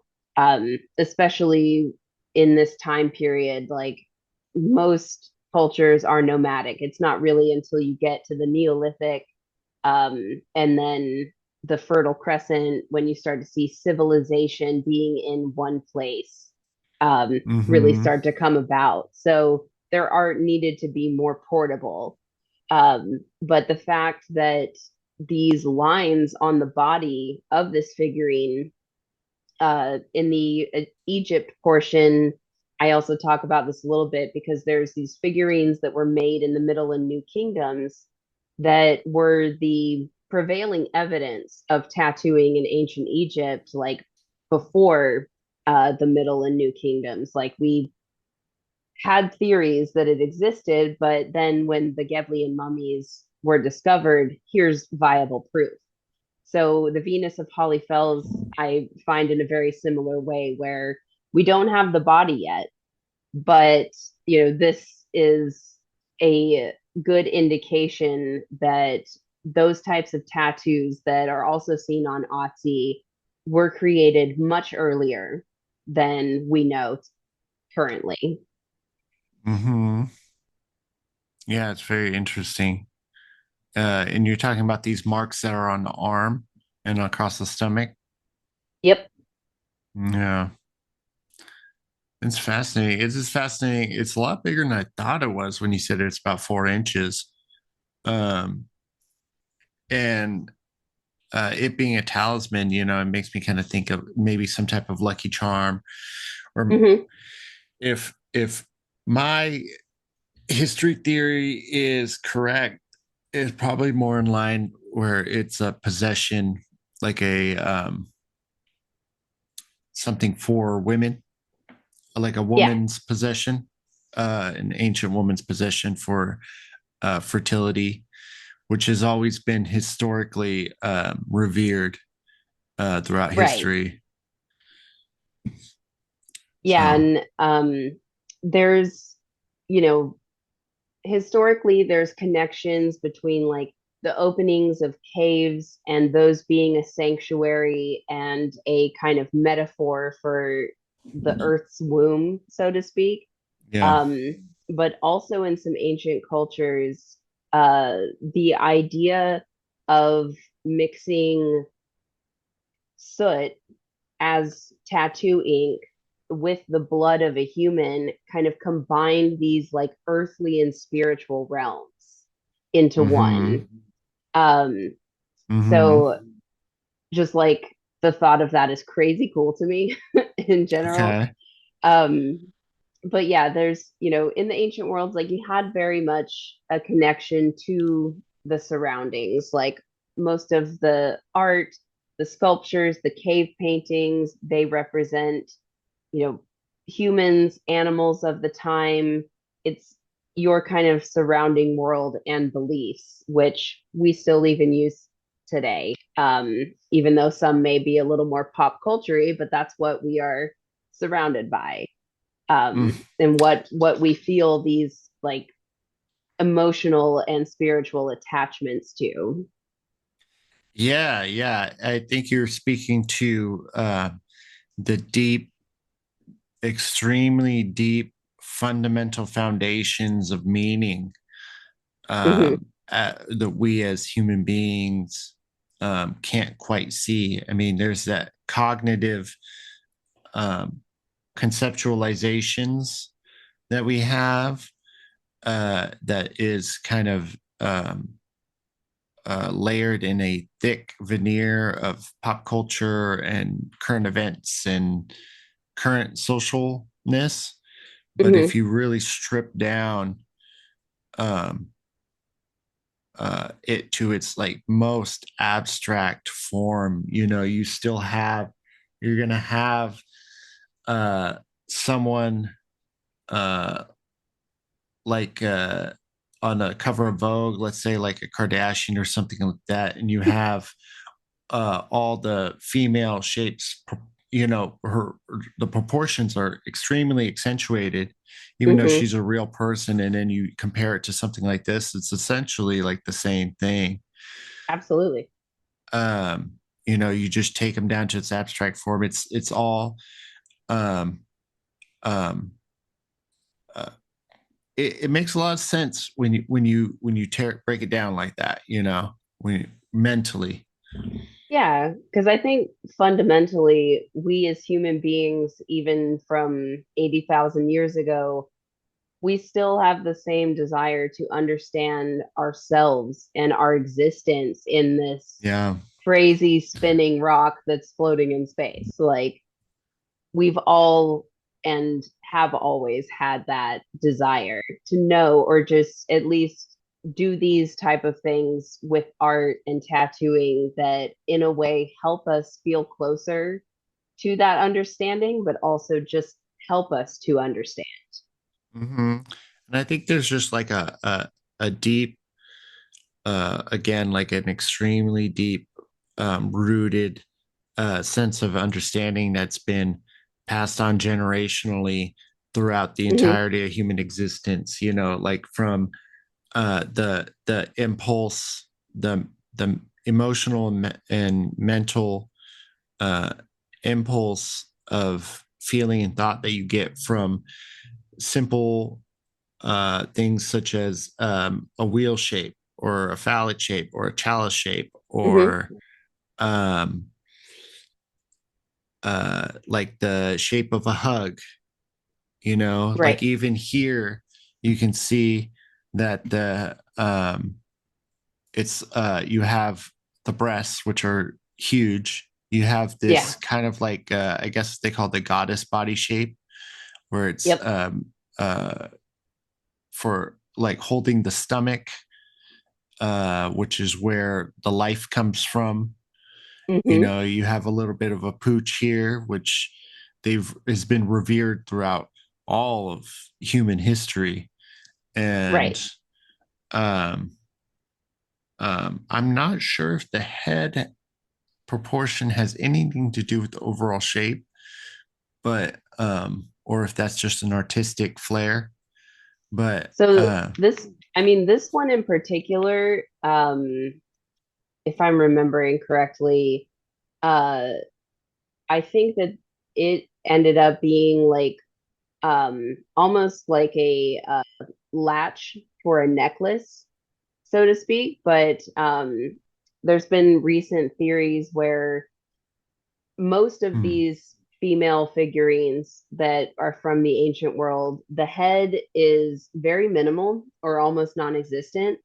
But, and you also notice that like the feet are really tiny.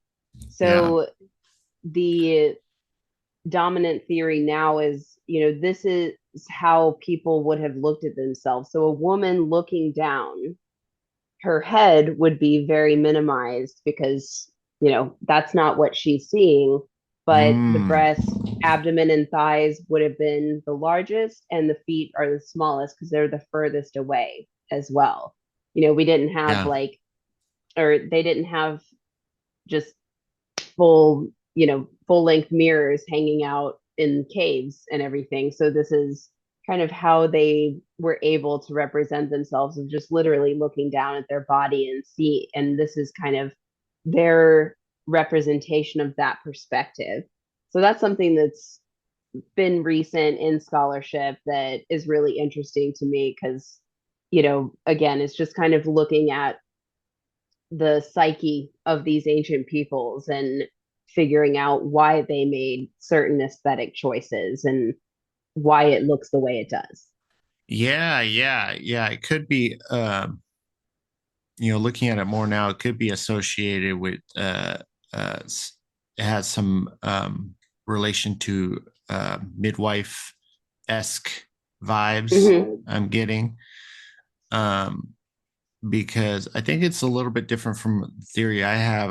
I know that I learned this from a friend because I learned this from a friend because he didn't exactly tell me this, as that's how I learned it. I learned it by proxy from watching him, but he was a foot guy. I'll just put it like that. But he uh, had mentioned he's like women's feet are smaller. They does and the smaller looks more feminine.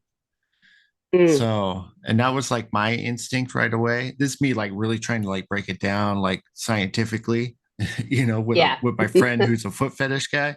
Like, I mean, uh, that's that same aesthetic feeling he gets from seeing small feet. Like he that probably loved is, this. yeah, he probably, that's something that creates a feeling for him that he's like, yeah, this is where it's at. yeah, and I think you know, I think it's just more of a just trying to. All these are stabs in the dark, really. They're Yeah. all just kind of like, what you will never really know, unfortunately, especially at 38,000 BCE, Right. um, unless I get an email or something. But so hopefully, I'll cross my fingers. Well, and Um, that's what, I mean, uh, when I look at ancient worlds, I also used to have this kind of idea, especially with ancient Egypt.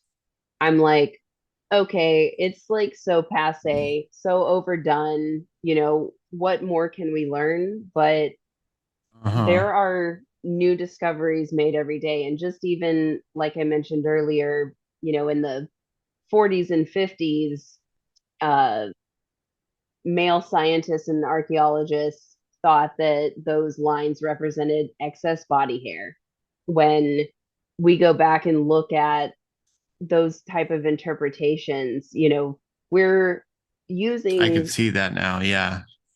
right, like we're using the tools and the knowledge that we have at the time. And the more that we as a society progress, either, with technological advances or just in our way of thinking, that's going to help that understanding. And hopefully, uh, the discovery of some more like older tattooed bodies, or just even some that were around the time of Otzi. Unfortunately, with bodies, those are, we're organic beings. So unless you Yeah.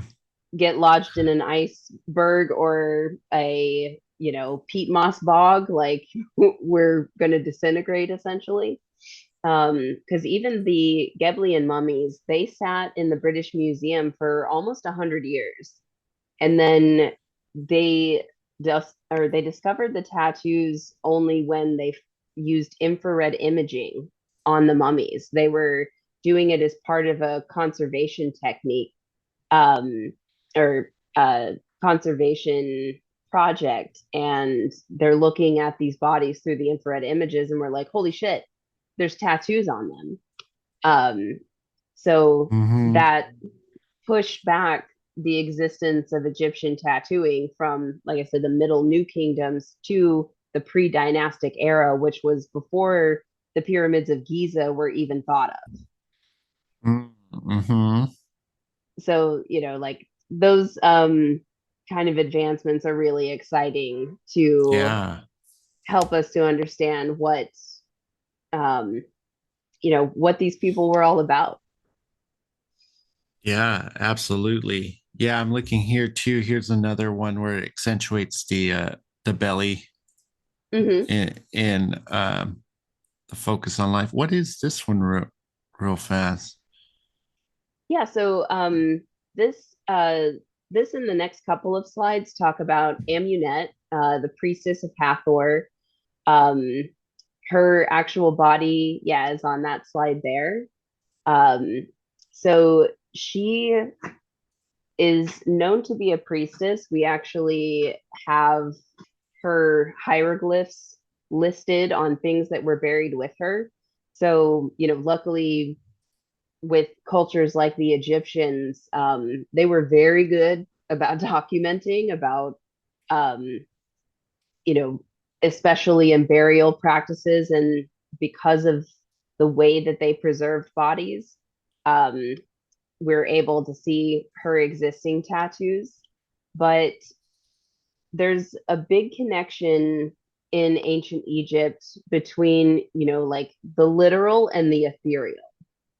So the lines around the abdomen, basically, as the womb would expand, as the child is growing, it created a literal and metaphorical protective net around the child that would protect it until it was ready to come into the actual world. Um, on the next slide, uh, there is the figure of Bess, who is a funny little goblin man that I just freaking love. He's adorable. But this was another misconception in ancient Egyptian art, where he was usually found tattooed on the inner thighs of women. So, Huh.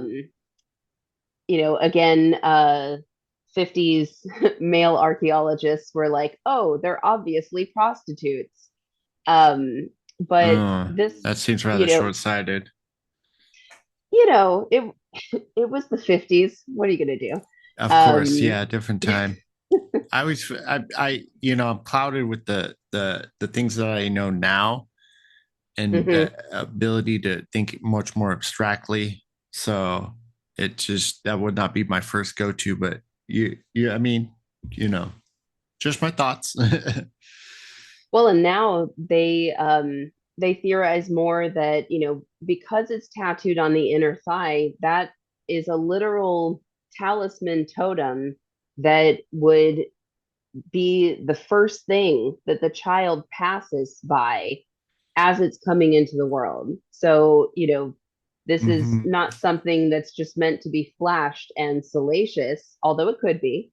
But more of that again, kind of protection sort of thing. And Emunette, um, I I love talking about her throat tattoos because I mentioned in our modern Western society, a throat or a head tattoo is seen as the job killer. That's the phrase that is put on it more often than not. But her Mm-hmm. tattoos were job enhancements. They were an integral part of her literally speaking the words of the rituals and those words coming out the way that they should. Um, so hers is really fascinating to me because those would have obviously been very visible, even, by any standard from ancient to modern times. Um, but the fact that she has several tattoos, but the throat one specifically linking to gods in the Egyptian pantheon and their help to service her words as she spoke them in these ritual practices gives just kind of like a whole nother spiritual meaning to these tattoos. Mm-hmm. Absolutely. Yeah. That makes a lot of sense too. And I can really follow that logically just from what I have on my own time learned of ancient civilizations and kind of what I mean, people do it now. They Mm-hmm. they they they put it would make a lot of sense to put these symbols next to um um like the throat or where the child's going to be Mm-hmm. born or and whatnot, so that they would have contact. It would matter a lot to a culture like that, and Right. I could see that making a lot of sense. And eye is another one that uh, gives us that response. Everyone knows an eye when they see it. Yeah. I mean, especially in the 90s, 2000s. I mean, even today, like the Eye of Ra and Horus are very commonly tattooed. Um, Yeah. I've done a bunch of them. And Mm-hmm. there's definite reasons why those things maintain popularity, or like I'm always fascinated in modern people's connections to that. Like, why do you want to get the Eye of Ra? What does that mean to you? um and often it is, they may not know like the totality of the historical significance, but their own just natural desires and reasons for getting it are usually very much in line with why ancient peoples would have gotten it, whether they're again aware of that history or not. Mm-hmm. Yeah. Yeah. So they wouldn't know exactly the real history behind it, but they would still, they're still following it without knowing it, or at least getting it in line Yeah. unintentionally. Um, I am also fascinated by seeing this. I was not aware of these, and then Hmm. this is the warrior women. Yeah, so these are Greek pots that are representations of Scythian women. Um, Unfortunately, we don't have any like bodily remains of Scythian women that I'm aware of. Um, in the next couple of slides, I talk about the Pazaric culture, and those are all like the Scythians, the Thracians, the Pazarics. They all would have been nomadic cultures that had similar cultural practices that the Greeks would have encountered. So that's kind of uh, where you don't want to. get too much into like, well, this culture, these two cultures are similar, so they did everything the same way. But um, at least with the Scythians, we know that Herodotus, the you know, father of modern history, Hmm. wrote about them at a certain point and commented on their tattoos. There's a whole lore in ancient Hmm. Greece where Scythian women supposedly killed. I'm not remembering his name right now, but he was like a supposedly like the most beautiful musician, and they Hmm. killed him. But this was also kind of a Greek spin on things to make Scythian women seem barbaric. Anybody who wasn't Greek was barbaric, you know. Yeah. They like their women to be in the home, you know, a domestic setting.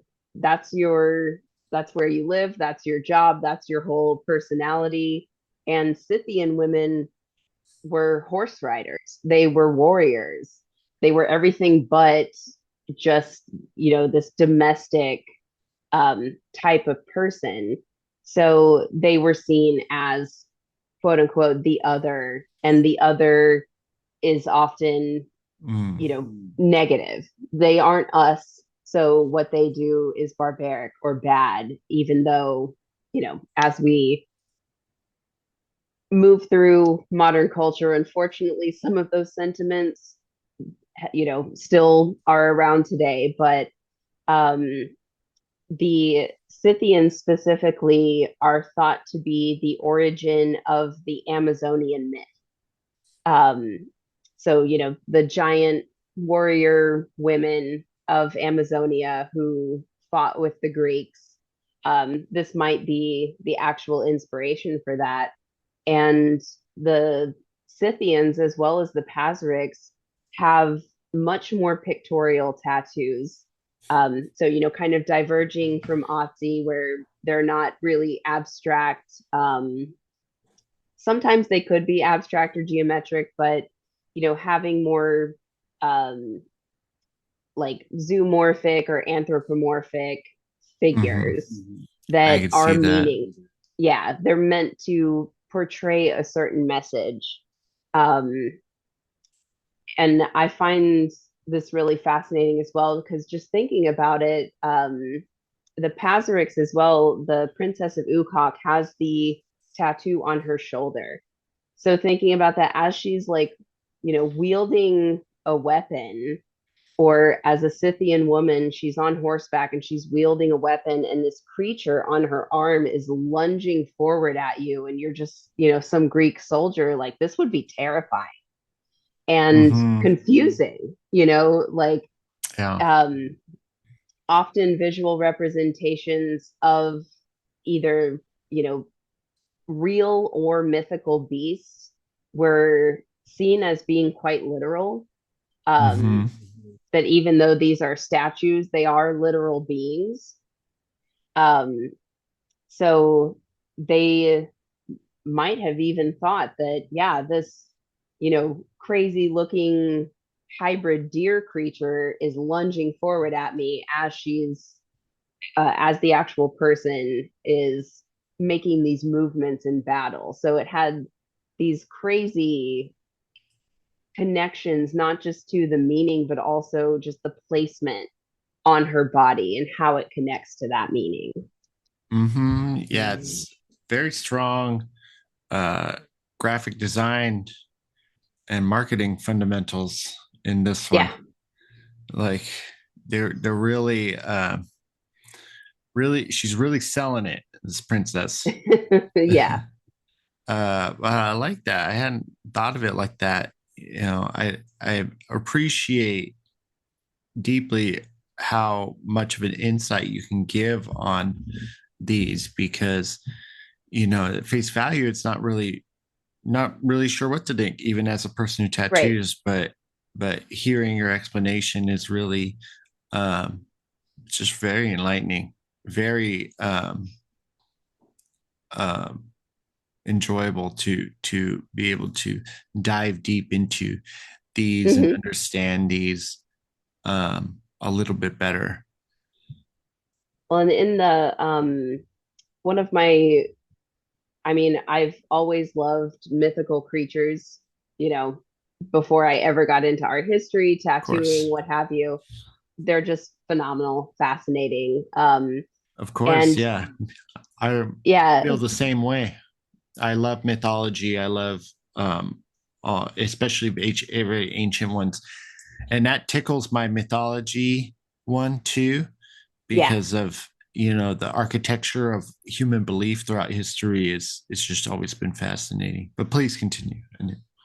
Oh yeah. And like in this particular case, so the middle image in the top is a reconstruction of the princess's actual tattoo.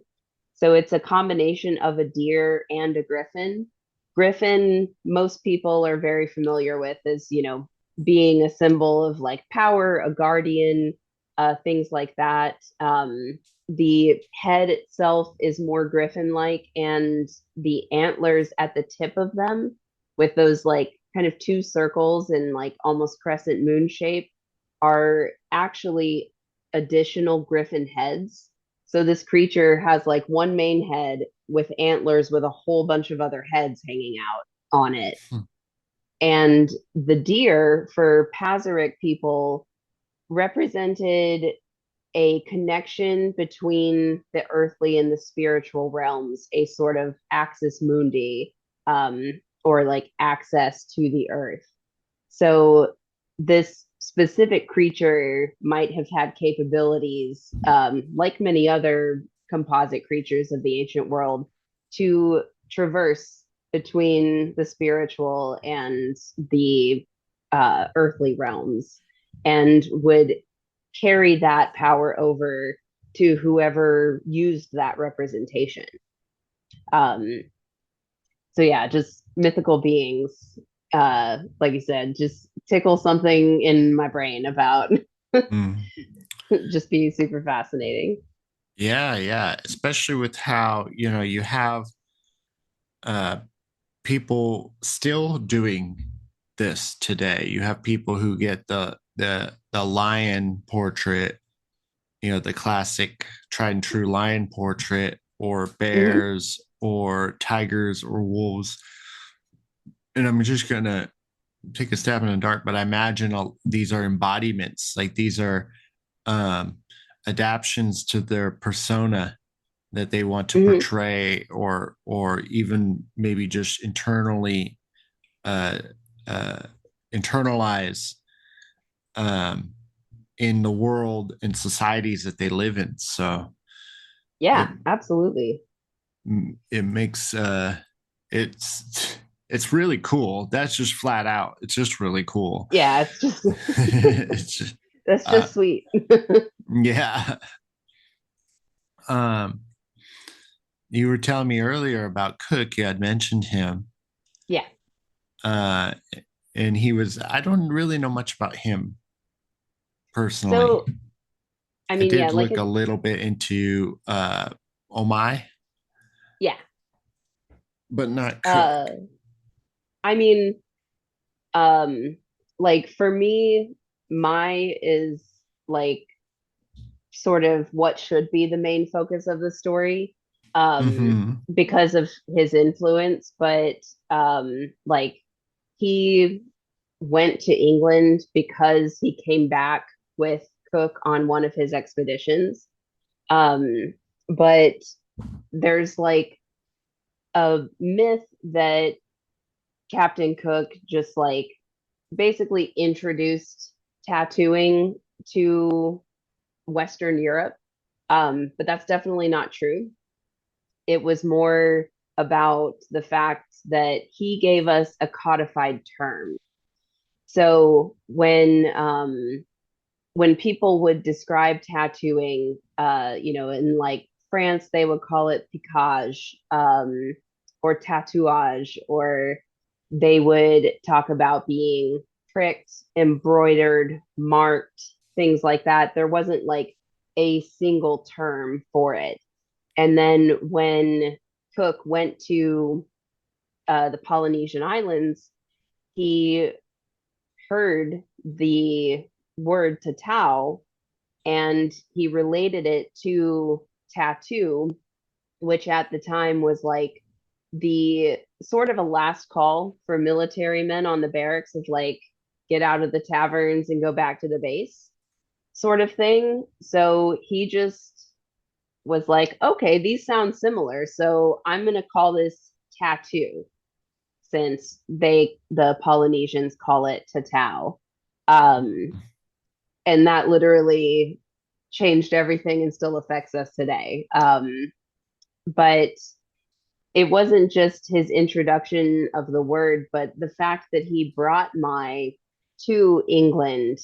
And this is a time period where like cultural practices get super icky sometimes because, Mai did want to go to England, but there's others in my most recent presentation, I talk about Prince Gioli, who was kidnapped, essentially, forcefully removed from their home, and then brought as, a spectacle for European audiences or American audiences.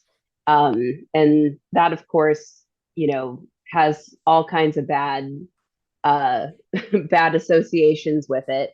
Yeah. But my wanted to come to England to basically plead with King George III to help him regain lands that he had lost in a civil war that was basically happening in Tahiti at the time. Um, but he was very charismatic. He didn't speak very much English, but he got along in kind of the upper echelons of English society, and everyone was just taken and fascinated with him. And they also, in this particular slide, there's a couple of images that were made of him. Sir Joshua Reynolds is a famous painter um, Mm-hmm. that painted him here, but there's a little bit of a couple truths and lies in these images. So Mai was made out to be royalty. The stool that he holds in the image to the right was a Mm-hmm. symbol of royalty in Polynesian culture, but Mai was not a royal. So Mm. there's kind of this like mythology and things that surrounded him, but um, in my opinion, this kind of pushed forward and somewhat destigmatized tattooing for Western or for Westerners of the 18th century. And then you start getting into the 19th and 20th century with tattoo practices coming up even more in Europe and then America. So my in my again, in my opinion, is just one of those essential figures that this singular meeting of this person coming to a whole nother country, a whole nother culture, really set a catalyst for the subsequent events that lead us to where we are today. Um, and it's just fascinating to think, how he was perceived by them, the English at the time, and then how we can look at those interactions today and like see how that changed things. Hmm. I see. So this is I always wondered. I there's not a lot of explanations on the origin of the word tattoo, but this is probably the most in-depth analysis that I um, had ever come across. I went Um, down some rabbit holes yeah, when I yeah, was on this one. yeah, yeah. Well, it's great too. Um, Yeah, and Cook's writings, I mean, he dictated them and then they were written down. But I think it's in Google Books. You can go back. That's where the excerpt was on the military tattoo slide. where that came from, but you can like read everything that he saw and wrote about. And I have like whole sections highlighted somewhere in my notes that, he's talking about how they how the Polynesians did tattoos and what tools they would use, how they would mix the ink and all of these different things. So it's really cool perspective to see somebody who's like looking and observing these things and then reporting back, but it's a primary source that is great to see, especially when you're studying history. Primary sources are, of course, the best, but not always Yeah. the most accessible. Yes, of course. Wow. Um, I love it. Yeah, and the last portion of this is kind of reiterating just traditions that are carried on today by Oh certain yeah. artists that I've just found through research. Yeah. And I really dig what they're doing and what's going on. Like I- the Razouk tattoo have been in Egypt for like 9 generations. yeah, Um, yeah. yeah, they've been around for quite some time, basically tattooing Coptic pilgrims who travel to Jerusalem or Dion, Kansas, and or I'm gonna butcher his name because pronunciations, but um, Kazas. yeah, Casas, Dion. We're on a first name basis. Okay. I wish he seems like a great guy, but Earthline Tattoo Collective like really goes into researching and also helps teach people about grant writing and things like that. Wow. That I feel like tattoo artists, even though we're artists, we don't get the same kind of attention or opportunities as like regular studio artists or visual artists, that you can write grants and maybe get some free money or get a scholarship to go to a retreat, an artist retreat, and like learn from others. um Wow. so they simultaneously like keep the indigenous tattooing alive and keep research on it moving forward, but they also help the people that work there and others like figure out how to do these things, um which I think is super important. So Oh, uh 100%. Yeah. Yeah, I didn't even think about that. You're right. You know, historically tattooers have been in a very weird job, and it mhm. doesn't have access to a lot of those things, or at least so we think. I say our job is like the last frontier. It's the last job Yeah, with like a real apprenticeship. Um, it, even plumbers or electricians. It's not like a traditional apprenticeship. It's kind of like a job where they develop you over time. right. Um, and this is the oldest tattoo shop, isn't it? Or is um that the one in this is the one is it's Egypt, but um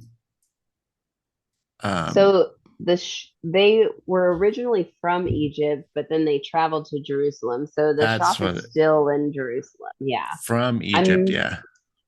I'm not sure if it's the oldest one in existence, but I mean it's got to be within the top three, if anything. Easily. Yeah, or Yeah, top two at least. I would think it probably in competition to whatever lineage the oldest tattooer is, that lady from right. Vogue.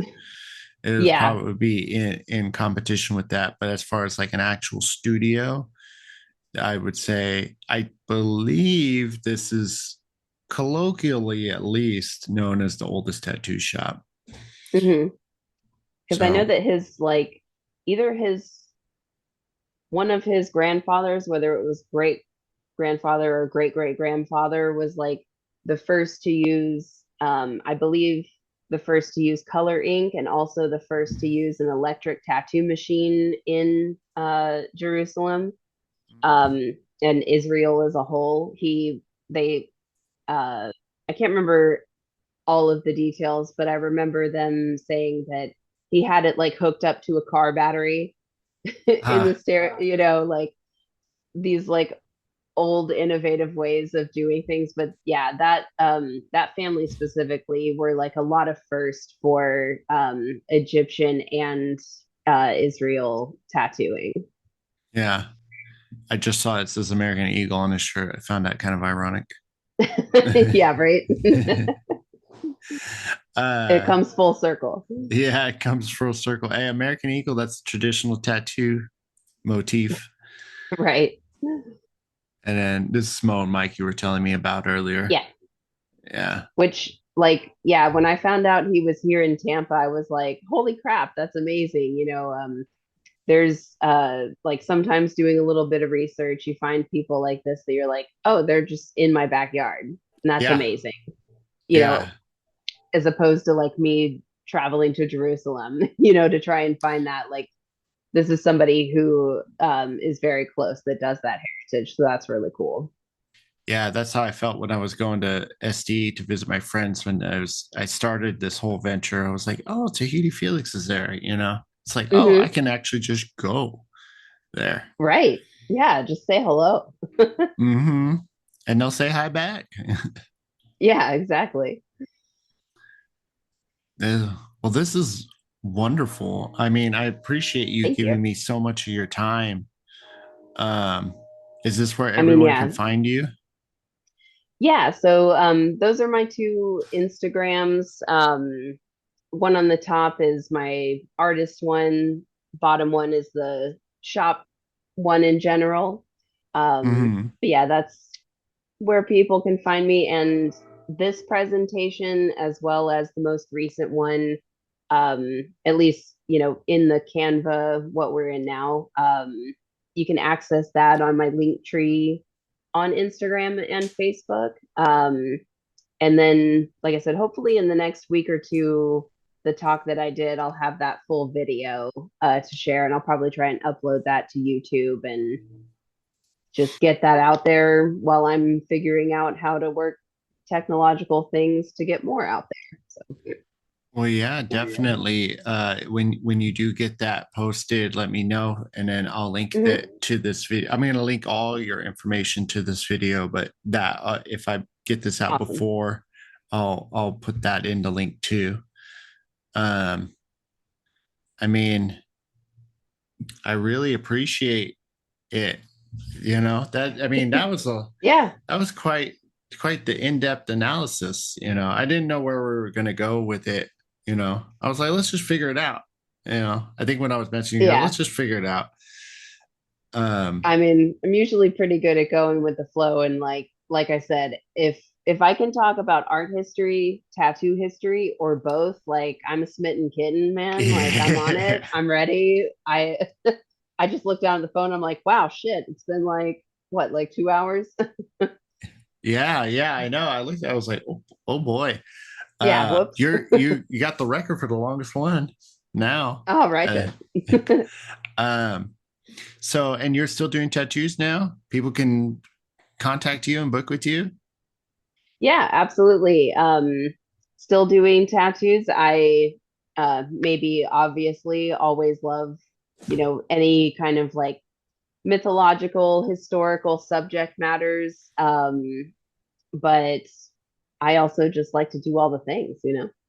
Of course, yeah. Yeah. Well, I mean, I guess that's a great place to wrap it up. So Yeah, I appreciate you, Shane. Sorry, I did it again. I wanted to Shauna. call you Cheyenne, and I was like, um, Shauna, thank you so much. I Yeah, really appreciate that you, again, took the time and uh, shared with me um, everything that you've been working on. And yeah. then, And oh, go ahead. oh, sorry, I was just gonna say thank you for having me. I'm like really stoked to like continue seeing you do what you do. I always just get like so excited and happy when I find other people that are just like you said, interested in the history. And most tattooers are just kind of bad at focusing on the history. But And too busy I drawing. yeah, I mean, I think there's a little bit of that, like the need for that connection and having those crossovers with history to just help us be better as humans and artists. So it's really cool what you're doing as well to just kind of like highlight these. And even though Americans mostly hear of like early American tattooing, but there's still not even anything that I know of. Even it's just like a codified, like this is what it is. Let's talk about the history that we've been making recently and the history that we're making today. So that's really awesome. Well, when I didn't know what was going to come from this, I just felt like it's something that hadn't been done, and I wanted to do something with YouTube for a while, Yeah. and it just kind of came to me because I saw that there was kind of like a hole uh, that it could fit in. Um, and the one thing that I learned from doing these is that I learned from it, Yeah. and of I've only been doing it for a very short amount of time, but just the few interactions that I've had, probably about a dozen ish interactions, I have learned a tremendous amount. Like it's really helped me while I'm tattooing. It's helped me Hmm. really see new points of view, new Yeah. techniques. It helped me, even just this one, it's just really, sparked so many ideas and um, seeing the foundations go from um, uh, seeing the foundations and connecting it to what we do now, it's just extremely enlightening. Hmm. And and I'm grateful for all the people who I have talked to have preserved it, because most people have want to as well. Of the people who are interested in talking to me, also kind of have that, like Henry Kruger at Sailor's Grave. He has his Yeah. tattoo shop and museum. Everyone at Tahiti Felix, and that's not to discount all the other tattooers who are not historians who've taken part into it. Um, and it's just great seeing the relics and seeing and putting it all together for yourself. So Yeah, it's absolutely. it's just great. It's just cool. And I love history too. Like I love learning about the Roman Empire, the Hmm. uh uh their relationship with the Gauls, Druids, mythology, Greeks, Plato, Socrates, Yeah. et cetera, and so on.